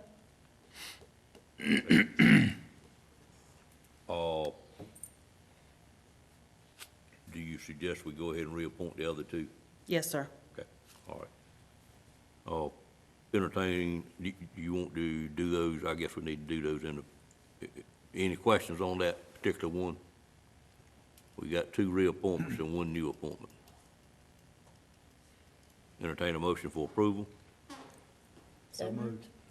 Have a motion by Commissioner Wells and a second by Commissioner Outlaw. Any questions on the motion? All in favor, let it be known by saying aye. Aye. Any opposed by a like sign? Those 3 board members stand approved. Okay. The next one is for the ABC Board. Terms expire for the following members for the ABC Board on June 30th, Kenneth Gilliam and Jerry Harris. Mr. Gilliam is eligible, recommended, and willing for reappointment. Mr. Harris has served 3 full terms plus an additional year extension and is not eligible for reappointment. Okay. I did receive an additional request from Mr. Murray about Mr. Harris. I explained to him that the board had extended it for a year already and would probably not entertain an additional extension, so we do need a member to replace that. Does anybody disagree with that thought? I do recall numerous ones expressing interest through the Citizens Academy. Has anyone got a name this morning? If not, let's see if we can bring one that I would, when does it expire? It expires the end of June. End of June, so maybe we could bring it in 2 weeks to our next meeting. Yeah, bring one for next meeting. Right. Okay. All right, Okay. and we could go ahead and approve the one that is eligible. Okay. I'd entertain a motion to Move approve. approval. Moved by Commissioner Belfield. Is there a second to that motion? Second. Second, by Commissioner Leggett. Any questions on the motion? All in favor, let it be known by saying aye. Aye. Any opposed by a like sign? I do have a question. Would you let us know make sure all districts are covered on that board if there's a district not? I can get that information for you. Is it not on your spreadsheet like it normally is? It is. It is, okay. Mr. Harris lives in Nashville.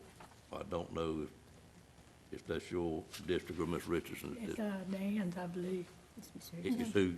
I believe it's Dan. It's Dan. Mr. Gillum's mom, Mr. Harris. I was talking about Mr. Harris's, Okay, yeah. who lives in Nashville. Is it- I don't know whose district he's, whose district. I'll be working on a replacement. Okay. All right. So we're gonna get that replacement. All And right. Next also item. on that board, Julia Coggleton Bryant has served as the chair for that board for this past year and has agreed to serve another year's chair if that's approved by this board.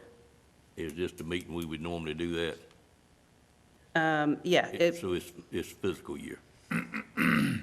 it ends June 30th. Okay. So yes. Okay, all right. Entertain a motion to reappoint Ms. Bryant for the chair of that board.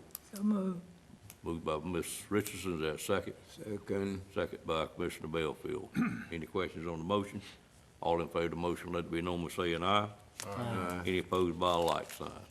Motion carries. The next is for the Nash County Planning Board. We have terms expiring for the following members: Mr. D. Leon Parker, Mr. Harold Colston, and those two, D. Leon Parker and Mr. Harold Colston.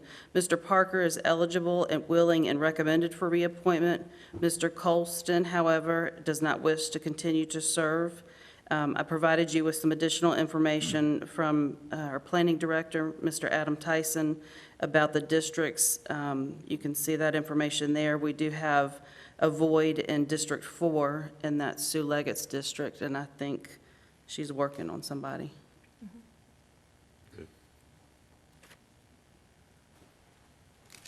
The list you provided for coverage of my district, was it complete? Like my district, there was no name, but I guess, I know there are some in my district that serve. How did you go about that, Mr. Stice, so I'll understand what you did? I'm not sure what list you have, but this is the list that I provided to the manager's office. District, can you read that? Is it different from what we've got? It shouldn't be. District 1, Ms. Richardson has Sandra Edwards.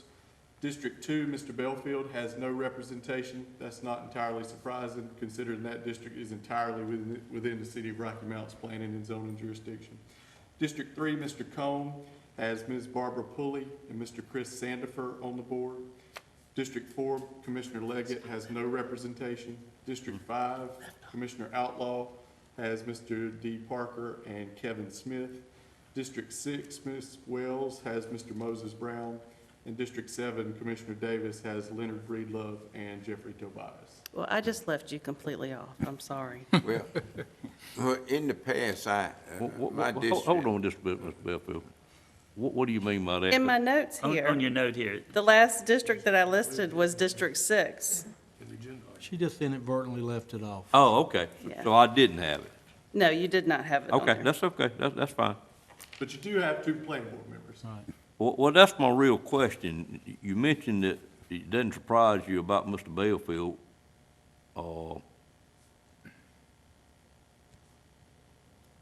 But Ms. Wells, do you have any area outside of Rocky Mount, Ms. Wells? I don't think so. No. I looked at the map. She does have a very, very small portion on the At one edge vote. of the ETJ. It's very small. There'd be no problem with having representation from District 2, but we only have 1 opening. And I would prioritize District 4 because those constituents are actually subject to the rules that the planning board is adopted.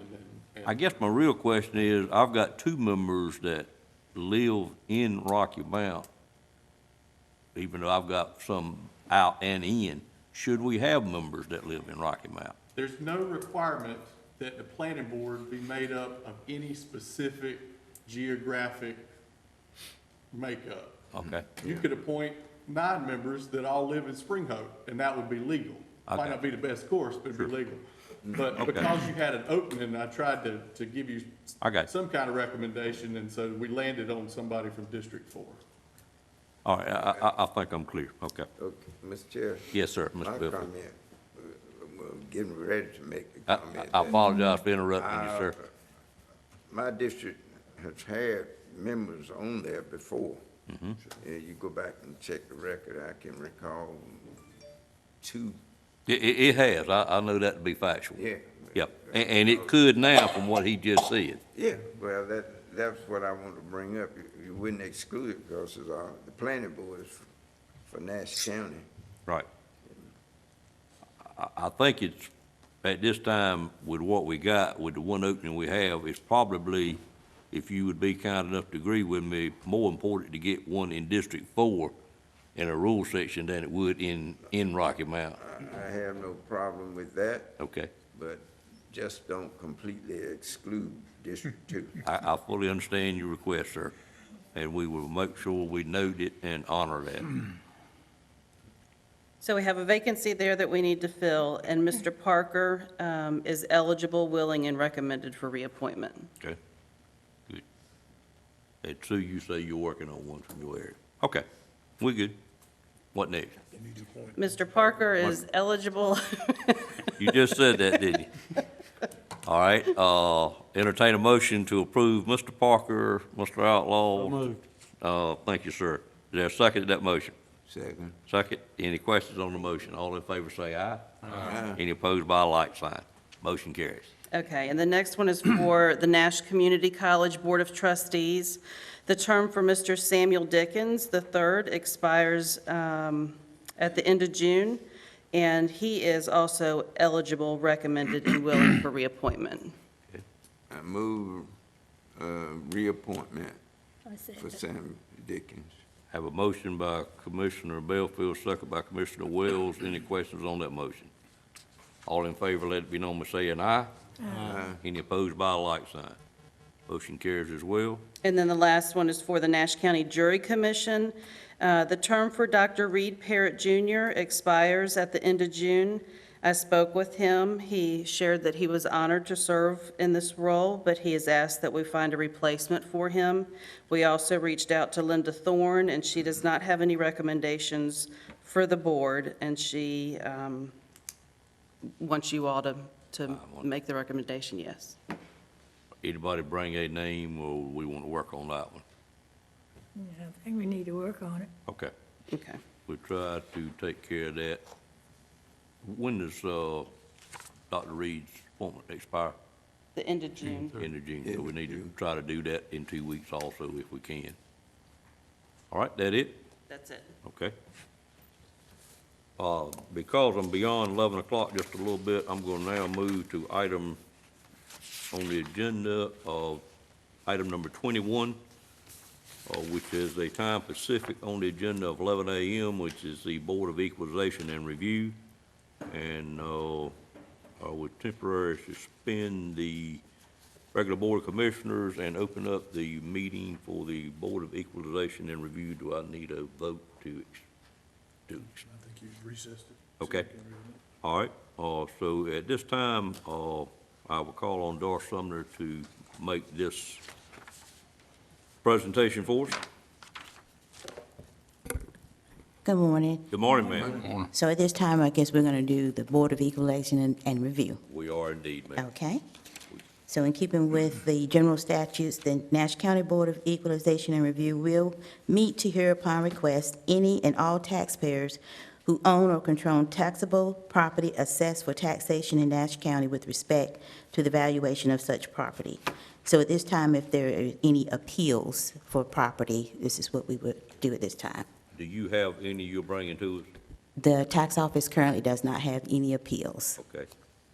Ladies and gentlemen, in the audience, we are in the Board of Equalization and Review, which is also served by the Nash County Board of Commissioners. If there's someone here at this time that wishes to make a presentation before the Board of Equalization and Review, we would be glad to have you come forward at this time. Seeing no one, did you have anything else on this item, Ms. Sumner, you needed to report? No, sir. If no one does come forward, at this time, I guess, and we have no business left from last month, no appeals or decisions, Okay. we could, you can adjourn. So what I would do is adjourn it rather than recess it. Yes, sir. Okay. Correct, Mr. Durham? Correct. All right, I'd entertain a motion to adjourn the Board of Equalization and Review for this year at this time. So moved. Moved by Ms. Richardson, second by Mr. Belfield. Any questions on that motion? All in favor of the motion, let it be known by saying aye. Aye. Any opposed by a like sign? Motion carries, and we stand adjourned. I would open back up the regular session of the Board of Commissioners. And Ms. Sumner, since you're at the podium, we'll move right to 19 and get your monthly tax report. Yes, sir. As you have in your agenda packets, the monthly tax report. This report is designed to keep the board current on activities in the tax collector's office. The report is for your information only, does not require approval, but it is recommended that you accept the report so that it will be noted in the minutes.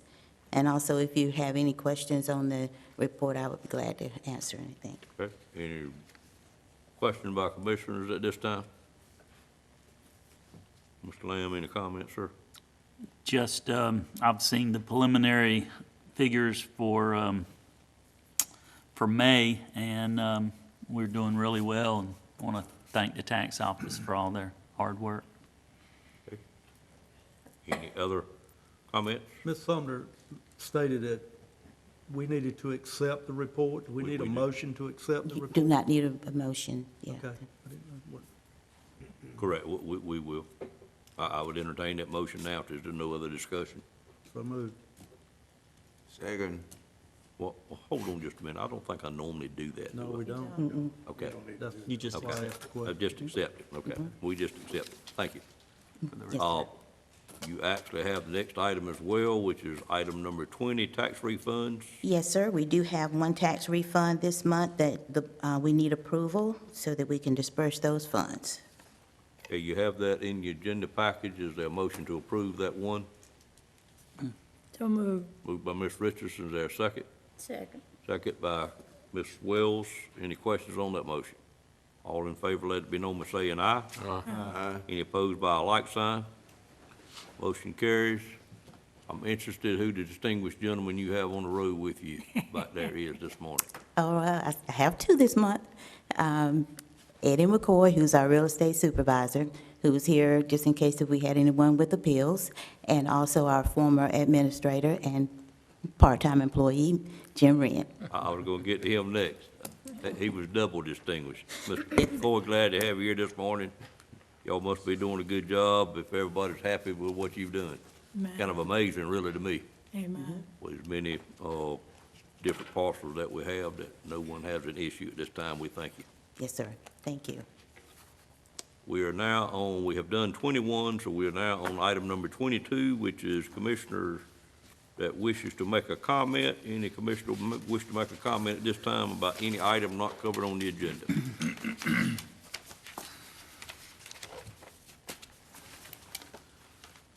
Seeing none, I've got one thing I wanted to present to the board. About maybe 4 weeks ago, I got questioned by a person in Rocky Mount that questions a lot about what governmental entities do. And his question was, or accusation really is the form it came in, was that Nash County did a poor job in their hiring practices of being a diverse employer. I really took exception to that at the time, even though I didn't have facts to base it on, but I did think it was correct. I did ask the staff, and I think y'all, a couple of you are familiar with this, to do an analysis of our current employees, just so I could respond to this individual, and I have been back and met with him just to show him what the true numbers were. And quite frankly, I think we do a great job. We have currently 605 total employees, and I will give this to you. I meant to have it typed up and give it to you this morning, but I'll give it to you later in the week or put it in your mailbox. But the HR department did a little study on it, and the statement that the gentleman made to me one night as I was leaving the city council meeting was how poor a job we did and had very few minorities working for Nash County. But we have 605 employees. Of those 605, there are 380 Caucasian employees, which is about 63%. There are 225 Afro-Americans, which is about 37%. There are 19 Hispanics, 5 Indians, and 1 Asian employee. I felt like that was a pretty darn good set of numbers as it relates to what the population is in Nash County, quite frankly. When I reported that back to him, which I did via a phone call, he then challenged me on our supervision staff. He said we didn't have, his statement was, any non-Caucasians employed in a supervisory position. But when I asked for that analysis, we have 144 people that are supervisors in some capacity for the county, and indeed, 103 of those are Caucasians. There are 41 females and 62 males. We have 39 Afro-Americans that are in a supervisor position, and we have one Indian and one Hispanic that is in a supervisor position. On the supervisory part, as you break that down, it is 71% of our supervisory people are Caucasians and 29% are Afro-Americans.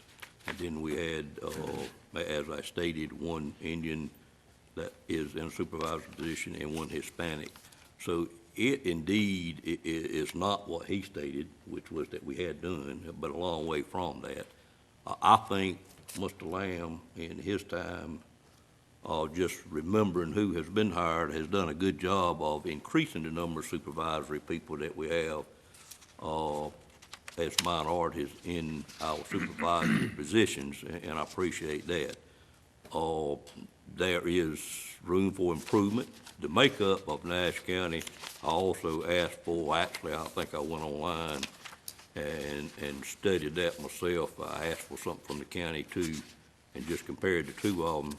But the makeup of Nash County itself is 55% Caucasians, 38% Afro-Americans, 1% Indians, 5% Hispanics, and 1% Asian descent. So we have some room for improvement, but we are not doing bad at all, in my opinion. And I did go back and actually sat and met about an hour with this gentleman that made that remark, went over all these numbers with him, and he simply says, it's not what I thought it was. I appreciate you taking the time to get the stuff and going over it with me. So hopefully we wouldn't hear that comment in the future. But I did notice, it was pointed out to me in a notice as I studied the departments. I got it by department, particularly the supervisory part of it, that we do have some areas. EMS is one, and I spoke to Brian about this recently, that we could do some improvement on as far as our mix in that department. Of course, we all know you got to have interest in giving jobs to be able to put people in there, and what our number one goal should always be is to have the most qualified person in the position. But I'm sure Brian will continue to work on that as well as all of our other departments, and hopefully we'll see it improve a little bit more, get closer to what the actual mix is. But if any commissioner has any questions about that, I did want you to know that I did get quizzed on that, and that our HR department had put the numbers together for us, and it really looked a lot better than what was anticipated. Mr. Belfield? Oh, just a comment, and I think most of you that's been on the board as long as I have, that's been one of the areas that I push, diversity. Yes, sir. In all the departments, and of course we have a couple of them. The planning department, we used to have minorities in there. Chief building inspector was a minority, but right now I don't think they have any on the staff at all. So the few departments, I like to see diversity in all the departments. I think it's healthy for the county, and also healthy for making progress and providing a better life for the citizens of Nash County. Agree with your statement, and I'm sure you will agree with mine that we must have qualified people in the positions as well. I would hate to see us put anybody in there, regardless of what their race is. Right. That's not qualified to get the job, because they can embarrass themselves as well as us. Amen. Thank you, Mr. Belfield. I always look for qualified people. Right. I think we all would like to see that. Any other questions on that little bit of data? Thank you all. At this time, I'd ask Mr. Lamb for his report. Okay, thank you. Thank you, Mr. Chairman. Few things here.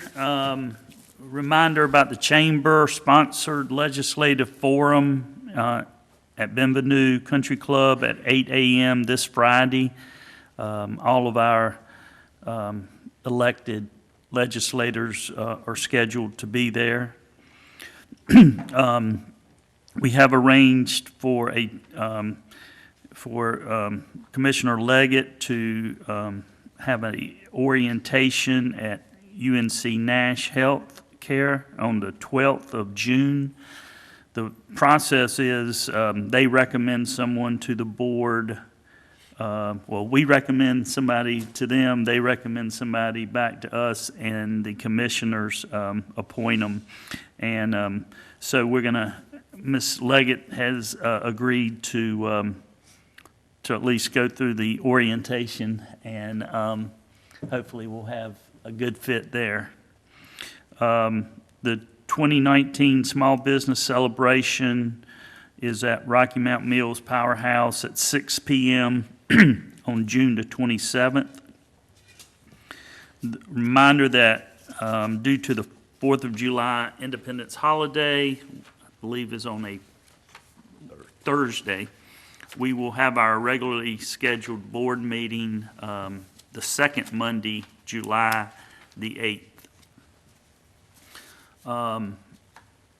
I would like to say that the jail working group has been meeting on a weekly basis. I want to thank Jonathan Boone and the chairman. They sat through walked through a 6-hour inspection by the state last week, and things seem to be in pretty good shape. We have some needs, and we're going to try to address those needs, but it does appear that the facility is in generally pretty good shape, and we will get the full report this week. Judge Brown will be here on June the 17th to present a drug court proposal to the commissioners. I am working with the school system regarding the transferring of the $800,000 loan advance that the board agreed to provide them. We wrote up a little agreement and sent it over there, and I suspect if they're meeting tonight, are they meeting tonight? Jim, they do. Okay. Then I believe that's why we haven't gotten it back. I think he's probably planning to take it to his board. Thanks again for the great tax report. I can tell you through May, we are on schedule to exceed our collection percentage of last year. And I'd like to thank again the tax office for their hard work. The other thing is I did discuss this weekend with the sheriff, and I'm planning to get a working group together. You can't prevent what happened in Virginia Beach, but we're going to try to put some protocols in place that would better prepare us for any kind of incidents, including dealing with people's credentials once they resign, and other procedural things like that. Again, you can't prevent a person who wants to do what that person did this weekend, but we can at least try to prepare for it the best we can and prevent it for the safety of our employees and the public. So we will be working with HR and the sheriff's office on establishing protocols. One instance was the guy resigned that morning. I mean, I've had to let people go in the past where I called IT and had their credentials canceled so they couldn't get in offices and stuff. And that guy actually resigned that morning. And at first I thought, well, why didn't they cancel his credentials so he couldn't get in the building? And then I found out that he had given 2 weeks' notice. So you wouldn't immediately cancel it. But we can try to put in place some protocols that will protect our employees and the public when they're in our buildings. Thank you. Mr. Chair, Mr. Belfield? may I make a comment in connection with that? Sure.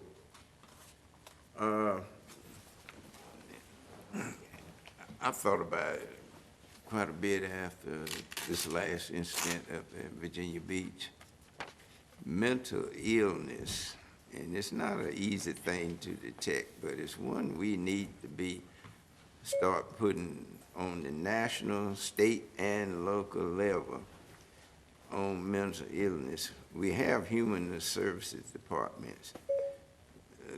We need to review techniques on putting people on probation, how you gonna do it, how you gonna dismiss someone once, regardless of whatever it is, their performance is not up to par.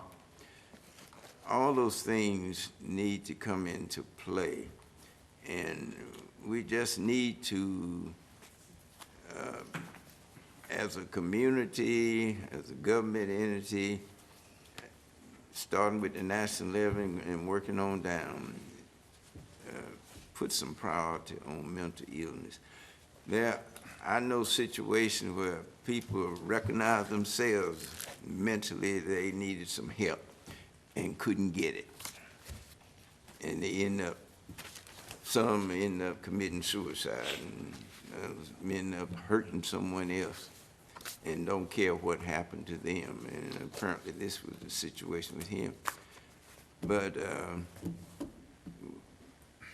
mental illness is mighty important. People don't tend to want to go get treatment for mental illness because they're stigmatized. Well, they have mental problems. We don't want to be bothered with them, or we don't want to hire them. But it's an issue. It's going to get worse if we don't start addressing it. Thank you, Mr. Belfield. One thing comes to mind, Mr. Lamb, about 4 or 5 years ago, we had a practice drill of what would happen in this room, and I think you did in other departments, that someone through the sheriff's department and maybe the SBI led us through where we would go to and where we would hold up at. It might be a good time to refresh, to go through that drill again. I think I remember what we were supposed to do, but certainly wouldn't be a bad idea for a start with what you got going on to look up what we did that day and maybe refresh us in the next coming months, how that would work. Sure. I believe emergency services for the employees generally do it, but I don't know who did. for our board, for your board, that would be a good thing to look at again, yeah, Yep. to do that drill again. Gotcha. But I do believe they have drills pretty regularly for our You employees. do, okay. Yeah. Info. Y'all look out for this as well. Yeah, we'll look after y'all too. All right, any other comment from the board members at this time? I'd entertain a motion to go into a closed session at this time for a client attorney privilege, as well as one small personnel item. I do not expect any action, Mr. Lamb, after this. If we do have some, we will certainly contact the press, and economic development as well. Yes, thank you. Entertain a motion to go into closed session at this time. So moved. Moved by Mr. Outlaw, is there a second? Second. Second by Commissioner Combs. Any questions on the motion? All in favor of the motion, let it be known by saying aye. Aye. Any opposed by a like sign, the motion carries. We are now going through closed session.